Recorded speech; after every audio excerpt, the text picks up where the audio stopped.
బాబాసాహెబ్ అంబేద్కర్ గారు ఈ దేశంలో ఉన్నటువంటి ఈ దేశ పీడిత ప్రజలైనటువంటి ఈ సమాజం కోసం బయట దేశానికి చదువుకోవడానికి వెళ్ళినప్పుడు బాబాసాహెబ్ అంబేద్కర్ గారికి బరోడా సంస్థానం నుంచి స్కాలర్షిప్ వస్తూ ఆయనకు వచ్చినటువంటి స్కాలర్షిప్ అది కేవలం ప్రొద్దున మాత్రమే అక్కడ ఉన్నటువంటి హాస్టల్లో వాళ్ళు బ్రేక్ఫాస్ట్ మాత్రమే ప్రొవైడ్ చేస్తారు. ఆ బ్రేక్ఫాస్ట్ లో బ్రెడ్ మాత్రమే ఉంటుంది.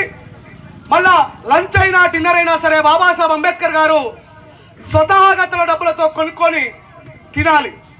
కానీ బాబాసాహెబ్ అంబేద్కర్ గారు కోటీశ్వరుడు కాదు, ఒక వ్యాపారవేత్త కొడుకు కాదు, ఒక రాజకీయ నాయకుడి కొడుకు కాదు, అత్యంత దౌర్భాగ్యమైనటువంటి సమాజంలో పుట్టినటువంటి వ్యక్తి. కాబట్టి బరోడా సంస్థానం ఇస్తున్నటువంటి స్కాలర్షిప్ ఏదైతే ఉందో అది తన పై చదువుల కోసము, తన చదువుతున్నటువంటి దానికోసం, ఇంకా ఎక్స్ట్రాగా విజ్ఞానాన్ని సంపాదించుకోవడం కోసము ఈ ప్రపంచంలో ఉన్నటువంటి మేధావులు రాసిన పుస్తకాలన్నీ చదవాలని బాబాసాహెబ్ అంబేద్కర్ గారికి ఇచ్చినటువంటి స్కాలర్షిప్ ని ఆ పుస్తకాలు కొనుక్కోవడం కోసం కేటాయించేవారు మిత్రులారా.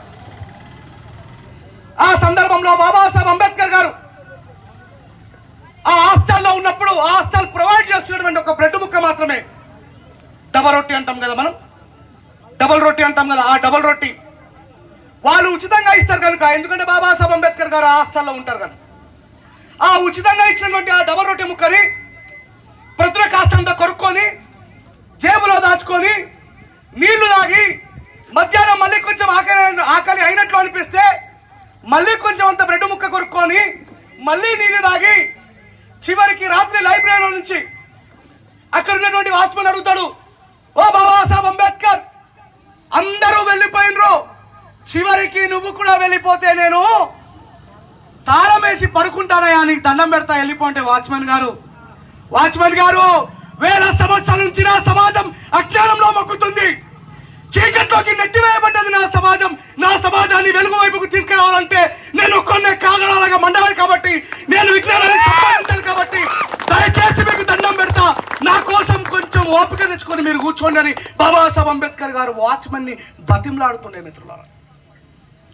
ఒకరోజు ఆ వాచ్మెన్ గారు వెళ్ళిపోయిన తర్వాత మార్నింగ్ మళ్ళీ బాబాసాహెబ్ అంబేద్కర్ ఫస్ట్ లైబ్రరీకి వచ్చేది. ఆ లైబ్రరీలో ఉన్నటువంటి స్వీపర్ బాబాసాహెబ్ అంబేద్కర్ గారిని రోజు గమనించేది మిత్రులారా. ఏ మిస్టర్ అంబేద్కర్, ఈ లైబ్రరీని అందరికంటే ఎక్కువగా నువ్వే ఉపయోగించుకుంటున్నావు, ఇంత స్వార్థపరుడు నువ్వు అని చెప్పేసి ఆయనని బాబాసాహెబ్ అంబేద్కర్ తో నవ్వులాట ఆడతాడు. ఆయన ఒక రోజు, మిస్టర్ అంబేద్కర్ నువ్వు ఈ లైబ్రరీని అందరికంటే ఎక్కువగా ఉపయోగించుకుంటున్నావు కాబట్టి నీకు నేను ఒక పనిష్మెంట్ ఇస్తానంటాడు. బాబాసాహెబ్ అంబేద్కర్ గారు భయపడిపోతారు. అయ్యో, ఒకవేళ పనిష్మెంట్ జరిమానా రూపంలో అయితే నా దగ్గర డబ్బులు లేవు చెల్లించడానికి. అయ్యా, నేనేం తప్పు చేసినా, నన్ను ఎందుకు ఇట్లా అంటున్నారు మీరు? నేను ప్రొద్దున వచ్చి చదువుకోవడం నా తప్ప? నా జీవితం వేరు, నా సమాజం వేరు, నా దేశంలో ఉన్నటువంటి బడుగు బలహీన వర్గాలకి నేను మాత్రమే స్వేచ్ఛను, స్వతంత్రాన్ని ఇప్పించగలుగుతా. నా పైన మీరు ఎలాంటి జరిమానాలు విధించద్దు అంటే రేపు మధ్యాహ్నం నేను నీకు జరిమానా విధించానంటాడు. బాబాసాహెబ్ అంబేద్కర్ గారికి ఉదయం నుంచే భయం అవుతుంది. ఒకవేళ జరిమానా డబ్బులు అయితే నేను ఎక్కడి నుంచి చెల్లించాలి? నా దగ్గర పుస్తకాలు కొనుక్కోవడానికి డబ్బులు లేవు. అందుకే బరోడా సంస్థానం నుంచి వస్తున్నటువంటి స్కాలర్షిప్ ని నేను నా పుస్తకాల కోసం ఉపయోగించుకుంటే, నాకు తినడానికి తిండి లేకపోయినా సరే ఆ ఇచ్చినటువంటి ఒక ఉచితపు బ్రెడ్ ముక్కలు మాత్రమే తిని నేను రోజంతా మెలుగుతూ ఉండి చదువుకుంటే ఈయన కొత్తగా నన్ను పని చేస్తా అంటున్నాను అని చెప్పి బాబాసాహెబ్ భయపడతాడు. ఉదయం వచ్చిన బాబాసాహెబ్ అంబేద్కర్ గారు చదువులో నిమగ్నం అయిపోయిన తర్వాత ఆ వాచ్మెన్ ఆ స్వీపర్ పిలిచి, మిస్టర్ అంబేద్కర్ నీకు పనిష్మెంట్ కోసం రూమ్ సిద్ధం చేసిన రా అని పిలుస్తాడు. బాబాసాహెబ్ భయపడిపోతాడు. నేనేం తప్పు చేసిన? నేను లైబ్రరీలోకి అందరికంటే ముందుగా రావడం నా తప్ప? నేను నా సమాజం కోసం చదవడం తప్ప అని చెప్పి బాబాసాహెబ్ భయపడుతూ పోతే లోపలికి వెళ్ళిన తర్వాత అంటాడు, mister Ambedkar, I was observing, నేను చాలా రోజుల నుంచి నేను అబ్జర్వ్ చేస్తున్నా, నువ్వు మధ్యాహ్న భోజనం తినడం లేదు. నీ పనిష్మెంట్ నేను మధ్యాహ్న భోజనం నీ కోసం పెడుతున్నా, ఈ రోజు తిను అని చెప్పాను. ఒక పేదోడి కడుపు మంట, ఒక పేదోడి బాధ, ఒక పేదోడి యొక్క వీరత్వం ఒక పేదోడికి అర్థమవుతుంది మిత్రులారా. గుర్తుపెట్టుకోండి, ఈ బాబాసాహెబ్ అంబేద్కర్ గారి విగ్రహం కోసం గాని, ఈ సమాజం యొక్క పోరాటం కోసం గాని, ఈ సమాజం యొక్క అభ్యున్నతి కోసం గాని ఎవ్వరు రారు, నువ్వే తయారు కావాలి. అందుకే బుద్ధుడు ఏమంటాడు, you are your own master, your own master, make your own future అన్నాడు బుద్ధుడు. నీ కోసం ఎవడో రాడు. వీరుడు అయినా నువ్వే కావాలి, పోరాట యోధుడు అయినా నువ్వే కావాలి, స్పీకర్ అయినా నువ్వే కావాలి, డప్పు అయినా నువ్వే కొట్టాలి, పాట అయినా నువ్వే పాడాలి, పాట రచయితమైనా నువ్వే కావాలి అన్నాడు. అందుకే మా అక్కని నేను అభినందించిన. ఈడికి వచ్చి మాట్లాడమంటే చాలా మందిని చూసాం, చూలేమా? అలవాటు లేని పని కదా. ఏనో కూలి పని చేసుకుని బ్రతకాల్సినటువంటి వ్యక్తులం సడన్లీ ఒక్కసారి ఆ జీవితం మనతో మన అక్క చెల్లెలతో పాటు కూర్పేబట్టి కలవని ఎవరైనా కలుస్తాడా? అది రావాలి, ఇది రావాలి. మా సర్పంచ్ అక్క అంటే ఆమెకు అలవాట్లేదు, బట్ మాట్లాడమంటాడా? గ్రామ పంచాయతీ దగ్గర పంచాయతీ గట్టిగానే మాట్లాడుతుంది. ఇంతమంది ఉన్నారు కొత్త కొత్తలు, ఏం మాట్లాడాలో పుసుకొని ఏడా తప్పిపోతుందో అని. అందుకే రవీందర్ బౌద్ధన్ ఏమన్నాడు? విజ్ఞానించు అన్నాడు. ఎవడైతే స్టూడెంట్ కాలేడో వాడు ఎప్పటికీ మాస్టర్ కాలేడు. అవగలడా? నేర్చుకునేంత ఓపిక ఉండాలి. ఇప్పుడు చెప్పుర్రి, అన్నం తిందామా నేను మాట్లాడాలా? బాబాసాహెబ్ అంబేద్కర్ గారి కంటే ఎక్కువ ఆకులను మీరు కలిగి ఉన్నారా? ఒకటే ఒక బ్రెడ్ ముక్క తిని బతికిన రోజులు మన జీవితంలో ఉన్నాయా? ఈ రోజు 3 పూటల తిండి తిని 100 మందికి ఫంక్షన్ చేసి పువ్వు పెట్టగలిగే సామర్థ్యాన్ని మన జీవితాలకు ప్రసాదించింది ఎవరు? యేసుప్రభా, అల్లానా, రాముడా? ఎవడు కాదు, బాబాసాహెబే. మనకి ఇంత మంచి బట్టలు వేసుకునేందుకు వాళ్ళు ఎంతో కూలి నాలి పని చేసి మనం యూనివర్సిటీలోకి పంపినటువంటి గొప్ప వాళ్ళు ఎందుకు తప్పుపడతానే? వాళ్ళు తప్పుపడతాం, వాళ్ళ బాధ, వాళ్ళ వేదన.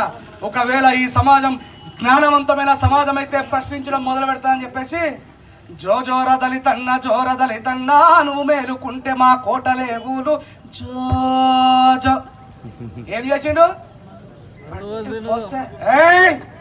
నేను ఎవరో ఆయనకు అర్థం కాదు ఇప్పుడు. ఎందుకు? లోపల వేరే సిమ్ కార్డు ఉన్నది. మన్ని ఓడరేయడం మాట నాకు పింఛనత్తలే ఏమత్తలే. వాళ్ళ బాధ వాళ్ళకు ఉంటుంది మిత్రులారా. వాళ్ళని మనం అదో మన సర్పంచ్ ఒకవేళ చేయకపోతే అంతకుముందు ఉన్న సర్పంచ్ని అడిగేంత ధైర్యం మనకు ఉంటుందా? ఏ మనోడు కాబట్టి పట్టి పీడిస్తారా? లేదు. వినండి, బాబాసాహెబ్ అంబేద్కర్ గారి విగ్రహాన్ని మనం ఇక్కడ ఎందుకు పెట్టుకున్నాం? ఈ బాబాసాహెబ్ అంబేద్కర్ గారి విగ్రహాన్ని కేవలం మనం మాత్రమే ఎందుకు? నా మాటలండి. ఈ బాబాసాహెబ్ అంబేద్కర్ గారి విగ్రహాన్ని మనమే ఎందుకు పెట్టుకోవాలి? ఇక్కడ ఒక మాట రాసిరు. దయచేసి ఈ విలేజ్లో, ఈ కూరంపల్లి విలేజ్లో నుంచే మన నుంచి మార్పు మొదలు కావాలని చెప్పి నేను మనస్ఫూర్తిగా కోరుకుంటున్నాను. ఇక్కడ శ్రీ గోలి శాంతాబాయి రాములు గారు విగ్రహదాత అని రాసిండు. ఈయన విగ్రహదాత కాదు, బాబాసాహెబ్ అంబేద్కర్ గారి బాధ్యతని మర్చిపోని వీరుడు. రేపటి నుంచి విగ్రహదాతని రాయకండి. మనం పోయి ఎవరి దగ్గర దిక్కులేని స్థితిలో వాడెవడో దాత వేస్తే రచ్చుడు కాదు. ఒక విషయం చెప్తా. ఐపీఎస్ ప్రవీణ్ కుమార్ సార్, ఆయన ఫస్ట్ ఐపీఎస్ ఆయన కంటే ముందు ఐపీఎస్ లేరా? ఆయన తర్వాత ఐపీఎస్లో రారా? మరి ఈ ఒక్క ఐపీఎస్ మాత్రమే ఎందుకు అందరి గురించి ఆలోచిస్తున్నాడు? మిగతా వాళ్ళందరూ ఎందుకు ఆలోచించలేదు? ఆయన కూడా బాధ్యత మరువని వీరుడే. He is one of the beneficiary of Dr. Babasaheb Ambedkar. He is not forget the sacrifice of Dr. Babasaheb Ambedkar. Babasaheb Ambedkar గారి రిజర్వేషన్ ఫలితాలను అనుభవించినటువంటి చాలా మంది ఐపీఎస్లు ఐఏఎస్లు అందరూ కూడా వాళ్ళ పిల్లల కోసం, వాళ్ళ పిల్లల కోసం ఏం బతికిండ్రు. ఈ రోజు మన పిల్లలందరి కోసం బతుకుతున్నాడు. ఇంకా ముందర వచ్చిన వాళ్ళు కూడా ఏం చేయాలి? వాళ్ళు కూడా మన సమాజం కోసం ఆలోచించాలి. ఎవరో చేస్తున్నారు అని చెప్పేసి చేస్తున్నాడు. ఏనో మారుమూల పల్లెటూరు అయినటువంటి రెంజారాలో పుట్టిన నేను మీ ఊరికి విగ్రహావిష్కర్తగా రావాల్సిన పరిస్థితి ఎవరు కల్పించారు? బాబాసాహెబ్ సందేశం కల్పించింది, బాబాసాహెబ్ గారి పాట కల్పించింది. బాబాసాహెబ్ గారి యొక్క ఆశయం కోసం పోరాడుతున్న సందర్భంలో నేను మీకు మంచిగా కనిపించిన కాబట్టి నన్ను ఊరికి పిలిచింది. నా జీవితంలో నేను ఎప్పుడు కూడా అనుకోలేదు. మా నాయన నన్ను టూర్ పంపించమంటే పంపించకపోతే ఒక్కొనే కొడుకుని అక్క చెల్లి అన్నతమ్ములు ఎవరు లేరు. 1 man army నేను మా ఇంట్లో. మా నాన్న ఏం చేసేదంటే, మేము అలీసాగర్ చూడాలి పోతున్నాం నాన్న సండే రోజు అంటే, అచ్చా ఎన్ని పైసలు కావాలట? 500 రూపాయలు కావాలంటే మా అమ్మతో అటుకులు పిట్టుకుని అన్ని తాళ్ళు పేపించినాడు, అన్ని రెడీ ఉన్నాయని చెప్పేసి నన్ను నమ్మించినాడు. లాస్ట్కి 500 రూపాయలు తీసుకొని పోయి మా సార్కి స్కూల్ నేను పోతున్నా అని చెప్పి మా బాబు పిలిపించి అటుకులు ఇచ్చిందా మీ అమ్మ? ఇచ్చింది బాబు. ఎన్ని పైసలు కావాలా ఇప్పుడు? 500 కావాలి. 1000 రూపాయలు ఇస్తాను కాలు మొత్తం ఏడుకోకపోయి ఆడుకో క్రికెట్ అంటాడు. నా జీవితంలో నేను ఇన్ని రాష్ట్రాలు తిరుగుతాను నేను కళలో కూడా అనుకోలే. నాకు నవోదయాలో సీట్ వచ్చింది. పోస్ట్ మ్యాన్ తీసుకొని వచ్చి మీ కొడుకు పాస్ అయ్యాను నవోదయాలో జాయిన్ చేయాలంటే అరే నువ్వు ఓడరా ఉన్న కొడుకుని దూరం చేయాలని ప్రయత్నిస్తున్నావు, చల్ పో వెళ్ళిపో అని చెప్పి తింటున్నా బాబు. అంటే ఎందుకోసం ఈ మాట చెప్తున్నా అంటే సిద్ధాంతంలో మనల్ని మనం నిలబెట్టుకున్నప్పుడు ఇంతకుముందు గౌరవనీయులు మాట్లాడుతూ చెప్తున్నారు, నిజంగా చెప్తున్నానండి, చాలా మందికి బాబాసాహెబ్ అంబేద్కర్ గారు అంటే అర్థం కాలేడు. ఒకవేళ బాబాసాహెబ్ అంబేద్కర్ గారికి అర్థమైతే, ఒకవేళ బాబాసాహెబ్ అంబేద్కర్ గారి త్యాగం అర్థమైతే సిగ్గులేనోడు ఎవరు కూడా కులం పేరు చెప్పుకోడు. నీ కులం మీద నీకు అభిమానం ఉండడం ఎప్పుడూ తప్పు కాదు, కానీ మిగతా కులాల మీద విమర్శాత్మకంగా ఉండడమే తప్పు.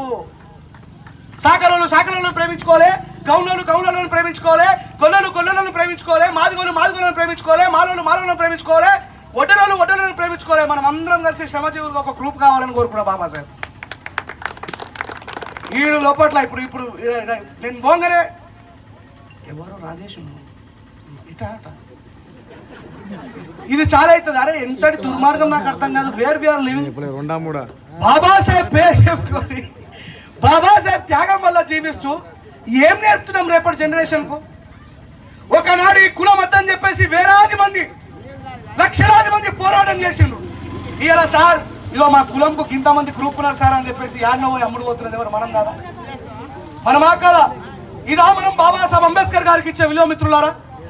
ఇదా మనం బాబాసాహెబ్ అంబేద్కర్ గారి త్యాగాన్ని స్మరించుకునే విధానం? ఇదా మనం బాబాసాహెబ్ అంబేద్కర్ గారిని సమాజానికి పరిచయం చేసే విధానం? ఈ రోజు మనకే బాబాసాహెబ్ అంబేద్కర్ గారి త్యాగము పోరాటం అర్థం కాకపోతే మిగతా వాళ్ళకి ఏమని చెప్తావు అంటాడు. వాడికి విషయ సంస్కృతి, వాడి భేదాల పట్ల, వాడి మైండ్ లోపల దొరగొట్టిరు. అరే అంబేద్కర్ అనేటోడు ఇవాళ మాలమాది వాళ్ళకి రిజర్వేషన్ ఇచ్చిండు, ఈయన వాళ్ళకు రిజర్వేషన్ ఇవ్వడం వల్ల రెడ్డిలకు, రావులకు, చౌదరులకు, వెల్మలకు, సాకలకు, గౌన్లకు, కూండలకు, కొల్లలకు ఉద్యోగాలు రావట్లేదు అని చెప్పేసి బయట దుష్ప్రచారం జరుగుతున్నది. ఈ దుష్ప్రచారాన్ని తిప్పికొట్టాల్సిన బాధ్యత ఎవరిది? గట్టిగా చెప్పాలి. మరి మనకు తెలుస్తుందా? మనకు తెలుస్తుందా? ఇంట్లో ఒక ఫోటో, హాల్లో ఒక ఫోటో, బయట ఒక ఫోటో, 4 బొట్లు, మెడల సిలువ. మనకు బాబాసాహెబ్ అర్థం కాలేడు మిత్రులారా. దయచేసి నన్ను తప్పర్థం చేసుకోకండి, కొంచెం మోటుగా సూటిగా మాట్లాడతాను. నాకు ఎవరినో మెప్పించి ఈ జోకి మీ దగ్గరకు వచ్చిన తర్వాత జో అని చెప్పి కొట్టాల్సిన అవసరం లేదు. నేను ముక్కుసూటి మనిషిని, అందుకే సమతా సైనికులను ఎంచుకున్నా. బాబాసాహెబ్ చెప్పిండు, ఒరేయ్ నువ్వు శక్తివంతమైనటువంటి సైనికుడిగా నిర్మాణం అయితే నీ సమాజాన్ని నువ్వు ప్రొటెక్ట్ చేయగలుగుతావు అని చెప్పి. నాకు ప్రొటెక్షన్ అంటే ఇష్టం కాబట్టి నేను సమతా సైనికుల్లో చేయను.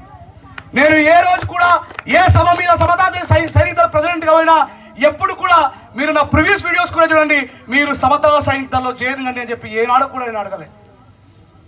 అడిగినా మిత్రులారా? ఇంతకుముందు నా మీటింగ్ విన్నవారు ఎవరన్నా? దమ్ముండి ధైర్యం ఉండి నా సమాజం కోసం నేను నిలబడతానని చెప్పి నువ్వు అనుకున్న నాడు నువ్వు ఖచ్చితంగా సమతా సైనికుల చేయని కావాల్సిందే.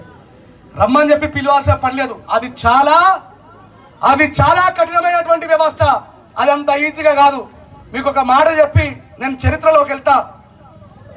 ఈరోజు మనువాదులు మన మీద రకరకాల దాడి చేస్తూ, హింసిస్తూ, ఈ బడుగు బలహీన వర్గాలైన సమాజం లోపలనే ఈ మనువాదాన్ని చొప్పించి మనపైకే, నిన్న మొన్నటి వరకు బీసీలు మనోళ్ళం అనుకున్నాం, రెడ్డిలు మనోళ్ళు అనుకున్నాం, వాళ్ళ లోపట్ల వాళ్ళు భావాజాలని చొప్పించి చివరికి ఇంట్లో కూడా పంచాయతీ రెడ్డి మనువాది గెలిచిండా లేదా? ఏం చేసిండు? ఫోను నోకియా, ఈ ఫోను యాపిల్, లోపల ఏమేసిండు? మనవాదం సిమ్ వేసిండు. ఇది యాపిల్ ప్రకారం పనిచేయదు, నోకియా ప్రకారం పనిచేయదు, మనవాదం ప్రకారమే పనిచేస్తున్నది. ఎంత మొత్తుకో, ఎంత ఎప్పు, రాజేష్ అన్న మాలోళ్ళ మాది వాళ్ళ. ఇది తెలుసుకునేంత వరకు మనుషులు పట్టినంత దుర్మార్గమైన భావాజాలంలో మనం పడ్డాం కాబట్టే మిగతా సమాజం ముంగట మనం హేళన చేయబడుతున్నాం. మనమే కాదు, మన కోసం తన సర్వస్వాన్ని త్యాగం చేసిన బాబాసాహెబ్ కూడా హేళన చేయబడుతున్నాడు.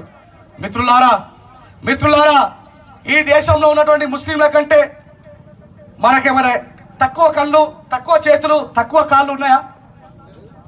ఒక్కసారి ఒక ముస్లిం మసీదు మీద దాడి జరిగిన ఏం జరుగుతుంది ఈ దేశంలో? ఏం జరుగుతుంది ఈ దేశంలో? లక్షలాది మంది రోడ్ల మీదకి వచ్చి ఏం చేస్తారు? భీమా కోరేగావ్ చరిత్ర చెప్పుకుంటున్నాం, మహారాజులం అని చెప్పుకుంటున్నాం, వీర సైనికులం అని చెప్పుకుంటున్నాం. మన చెల్లెల్ని కాపాడుకోలేనది దుస్థితిలో మనం ఉన్నాం. మన బాబాసాహెబ్ని అవమానించకుండా ఉండగలిగే శక్తి హీనులమై ఉన్నాం. తప్పెవరిదంటారు? మనదే కదా. మనది అంటే బాబాసాహెబ్ గురించి మనకు పూర్తిగా తెలియకపోవడం మిత్రులారా. ఇక్కడ ఉన్నటువంటి స్త్రీలు, సెల్ ఫోన్లో చూడద్దమ్మా దయచేసి, ఇక్కడ ఉన్నటువంటి స్త్రీలు, ముందన్నటువంటి స్త్రీలు, మీకు ఈ దేశంలో పురుషులతోని చూడండి, నేను ఒక్కొక్క పాయింట్ గురించి చాలా క్లియర్గా వివరిస్తా. స్త్రీలు అంటే నేనేమన్నా ఎస్సీ స్త్రీలో, ఎస్టీ స్త్రీలో, బీసీ స్త్రీలో, ఓసీ స్త్రీలో అన్నా, కేవలం స్త్రీలు మాత్రమే అన్నా? ఈ దేశంలో బాబాసాహెబ్ అంబేద్కర్ గారు స్త్రీల కోసం మాట్లాడుతూ హిందూ కోడ్ బిల్లు ఉండాలా, బీసీలకు 52% రిజర్వేషన్ ఉండాలా, ఎందుకంటే పాపం వాళ్ళు శ్రమ మీదనే ఆధారపడి బ్రతుకుతారు కాబట్టి. ఈ స్త్రీలకు పురుషులతోని సమానమైనటువంటి వాటా కావాలా, అధికారంలో వాటా కావాలా, ఉద్యోగంలో వాటా కావాలా అని చెప్పి బాబాసాహెబ్ అంబేద్కర్ గారు మాట్లాడినప్పుడు, బాబాసాహెబ్ అంబేద్కర్ గారి యొక్క మాటని పార్లమెంట్లో వినకపోతే, చల్ నేను న్యాయశాఖ మంత్రిగా ఉండి నా అక్కలకు, నా చెల్లెలకు, నా బిడ్డలకు న్యాయం ఇప్పకపోతే ఈ న్యాయశాస్త్ర పదవి నాకెందుకు అని చెప్పేసి రాజీనామా చేసి బయటకు వచ్చిండు బాబాసాహెబ్ అంబేద్కర్. అప్పుడు బాబాసాహెబ్ అంబేద్కర్ గారు పార్లమెంటు బయట కూర్చొని, ఆయనకు బ్లాక్ కాఫీ దాకా అలవాటు ఉండే బాబాసాహెబ్కి. బ్లాక్ కాఫీ తాగుతూ ఉన్నాడు. ఒక ఇంగ్లాండ్ రచయిత వచ్చి అడుగుతుంది, mister Ambedkar they are going, వాళ్ళందరూ నీ మీద ధర్నా చేస్తున్నారు, ఈ దుర్మార్గుడు చచ్చిపోతే పోపు మా దేశానికి పట్టిన చీడ పురుగు అని చెప్పి అంటున్నారు ఆ స్త్రీలందరూ, దీని మీద నీ అభిప్రాయం ఏంది అని చెప్పి బాబాసాహెబ్ నన్ను అడిగితే చాలా సింపుల్గా నవ్వుతాడు ఆయన. They don't know what I'm did for them, they are next generation. నేనేం చేసిందో వాళ్ళ రాబోయే భవిష్యత్ తరాల కోసం ఆ స్త్రీలకు అర్థమైతలేదు, కానీ వాళ్ళ భవిష్యత్ తరాలు మాత్రం బాబాసాహెబ్ని గుర్తు చేసుకుంటాయి అని చెప్పి బాబాసాహెబ్ ఒక గొప్ప హోప్లో ఉండే. చెప్పడానికి మనకే బాబాసాహెబ్ గురించి తెలియకపోతే అగ్రవర్ణ స్త్రీలకు ఎట్లా తెలుస్తుంది మిత్రులారా? చెప్పేటోడు లేకపోయే, మనకే మొన్నటిదాకా తెలియకపోయే. మొన్నటిదాకా బాబాసాహెబ్ అంటే మాలోడా మాది కూడా అనేటువంటి లొల్లిలో మనం ఉన్నాం. ఇప్పుడే జ్ఞానవంతమైనటువంటి సమాజాన్ని నిర్మాణం చేసి బబ్లుత్వం కింద లేక జావు, అగర్ నై సునేగా ఉటాకే లేక జావు సున్నాయిగా. ఈ జ్ఞానవంతమైనటువంటి సమాజాన్ని నిర్మాణం చేసేటువంటి దశలో కూడా దయచేసి విష బీజాలు నాటొద్దని చెప్పి మనస్ఫూర్తిగా నేను కోరుకుంటున్నా. ఈ బాబాసాహెబ్ అంబేద్కర్ గారు ఏం హోప్ లో ఉండే అంటే, అంబేద్కర్ నీ ఆరోగ్యం క్షీణిస్తా ఉన్నది, నువ్వు చచ్చిపోతే పోపు అని చెప్పేసి మనువాదులందరూ కలగంటున్నారు, దీని మీద నీ అభిప్రాయం ఏంది అని చెప్పి మాట్లాడినప్పుడు నన్ను చూడండి. అప్పుడు బాబాసాహెబ్ చెప్తాడు, పాపం వాళ్ళకి అర్థమైతలేదు, ఇప్పుడు నేను బతికి ఉంటే ఒకటే అంబేద్కర్ని, ఇప్పుడు నేను బతికి ఉంటే ఒకడే అంబేద్కర్ని, నేను చచ్చిపోతే కోట్లాది మంది అంబేద్కర్లు వస్తారు ఈ దేశంలో, నేను చనిపోతే కోట్లాది మంది అంబేద్కర్లు వస్తారు, ఒకడే ఒక అంబేద్కర్ని ఎదుర్కోవడం కోసం వీళ్ళకి ఇంత భయపడితే రేపు రాబోయే జనరేషన్ లో నాలాగా మాట్లాడేటోళ్ళు, నాలాగా ప్రశ్నించేటోళ్ళు, నాలాగా పోరాటం చేసేటోళ్ళు, నాలాగా త్యాగం చేసేటోళ్ళు వస్తారు. అప్పుడు ఈ దేశంలో ఈ మనువాదులు ఎక్కడికి పోయి కలుగుల ఎలుకల్లాగా దాక్కుంటారు అని చెప్పి బాబాసాహెబ్ కలగన్నాడు. కానీ ఆ బాబాసాహెబ్ కళ్ళని చేసిన దుర్మార్గులం మనమే. ఏ హోప్ అయితే బాబాసాహెబ్ అంబేద్కర్ గారు పెట్టుకున్నారు, ఈ రోజు మన సమాజమే ఏబీవీపీలో బజరంగ్ దళ్లో పనిచేస్తూ వాడు మన మీదుగా తిరగబడుతున్నాడంటే కారణం ఏంటి? ఈ దేశంలో ఉన్నటువంటి దళిత బహుజనులటువంటి మైండ్ ఏదైతే ఉందో దాన్ని ఎవడు పడితే వాడొచ్చి కల్టివేషన్ చేసుకొని వారికి ఇష్టం వచ్చినటువంటి పంట వేసుకుంటూ పోతున్నారు మిత్రులారా. ఒకనాడు నేను తప్పు మాట్లాడట్లేదు, నిజాన్ని మాట్లాడుతున్నా. ఈ బహుజన సమాజానికి తిండి లేక తిప్పలేక అవమానాలకు గురవుతున్నటువంటి సందర్భంలో ఈ మన మెదడు అనేటువంటి భూమిలో, మన మెదడు అనేటువంటి భూమిలో కమ్యూనిస్టు సిద్ధాంతపు విత్తనాలు వేసిండ్రు, తుపాకులు పట్టుకొని మన వాళ్ళు పోయి సచ్చిరా లేదా? చెప్పండి, సచ్చిండ్రా లేదా? నేను కమ్యూనిజాన్ని తప్పు పట్టట్లేదు మిత్రులారా, వాళ్ళ వల్ల ఎంతో కొంత మేలు జరిగిన, నష్టం అయితే అధికంగా జరిగిందని చెప్తా. నేను వాళ్ళని తప్పు పట్టట్లేదు, వాళ్ళ మేరకు వాళ్ళు త్యాగం చేసిండ్రు, వాళ్ళ మేరకు వాళ్ళు పోరాటం చేసిండ్రు, వాళ్ళ మేరకు వాళ్ళు ఎంత చేయగలుగుతారో చేసిండ్రు. బట్ కాకపోతే అక్కడ ఉన్నటువంటి రూలింగ్ ఎవడైతే ఉన్నాడో మళ్ళా వాడు మనవాదే ఉండి మనలోనే తుపాకి పట్టుకొని పొమ్మని చెప్పి లోపలికి పోయి సంపించిండు తప్ప. దాని తర్వాత ఏం జరిగింది? ఆయనే పరిశుద్ధ ఆలయమందు వీళ్ళ మీద ఏం చేసిండ్రు? మళ్ళా ఇదిగో నిన్ను ఫలానా మందిరంలోకి రానివ్వట్లేదు కదా. మనమందరము కూడా యేసు ప్రభు గారు చెప్పినట్టు బైబుల్లో, ఇదిగో ఆదాము నీ సంతతిని ఇస్కరేణువుల వలె విస్తరింపజేసేదును అన్నాడు. మనమందరం సమానమే రండి అనగానే మనమందరం చర్చలకు వెళ్ళాం. చర్చి వాళ్ళ చేత కూడా చెడు జరిగిందని చెప్పట్లేదు, గుర్తుపెట్టుకోండి. కానీ భావాజాల వ్యాప్తి ఎట్లా ఎట్లా బదలాయింపు జరుగుతుందో చెప్తున్నా వినండి. ఒకప్పుడు చీదరించుకున్నటువంటి సమాజం నుంచి నేను కాదు కేసీఆర్ గారే మాట్లాడాను అసెంబ్లీలో. ఏమని తెలుసా అధ్యక్ష, ఒక దానయ్య మన దగ్గరకు వస్తే మనం అహంకారంతో ఏం రా దాని కానీ పిలిచడం ఏమంటుడు కేసీఆర్. నేను కాదు మాట చెప్తుంది, అసెంబ్లీలో అన్నాడు, రికార్డు ఉంటుంది, రాసి పెట్టింది ఉంటుంది, ఊరికే బోగస్ మాటలు చెప్పట్లే. కేసీఆర్ గారు ఏమన్నారు, సార్ మన పద్ధతిని మార్చుకోవాలా, హిందూ ధర్మం నుంచి అందరూ క్రైస్తవంలో కోతురు, ఇస్లాంలో కోతురు అంటే తప్పు మనదే అధ్యక్ష. మన దగ్గరికి దానయ్య వస్తే అహంకారంతో ఏం రారే దాని కానీ పిలుస్తాం. కాదు దానియాల్ గారు రండి లోపలికి రాటిపోయింది, మారాల్సింది మనం అధ్యక్ష అని చెప్పిండు. సాక్షాత్ కేసీఆర్ గారు చెప్పిన మాట నేను చెప్పాలి. అందుకే ఈరోజు ఎక్కడైతే మనకు గౌరవం లభించలేదో అక్కడి నుంచి గౌరవం లభించే ప్లేస్కి మనం పోయినాం. కానీ అక్కడికి పోయిన తర్వాత ఏం చేస్తున్నాం, బాబాసాహెబ్ అంబేద్కర్ గారి త్యాగాన్ని మర్చిపోయి, బాబాసాహెబ్ అంబేద్కర్ గారి సతీమణి కడుపులో 4 పిల్లలు చచ్చిపోయిన ఆ దుఃఖాన్ని మర్చిపోయి మనం ఏం చేస్తున్నాం, ఆయనకి ఇచ్చే ఇంపార్టెన్స్ ఈయనకి ఇవ్వకుండా, ఒకవేళ కర్మగాలి ఏప్రిల్ 14 సండే నాడు వస్తే కథం వాళ్ళు రానేడారు.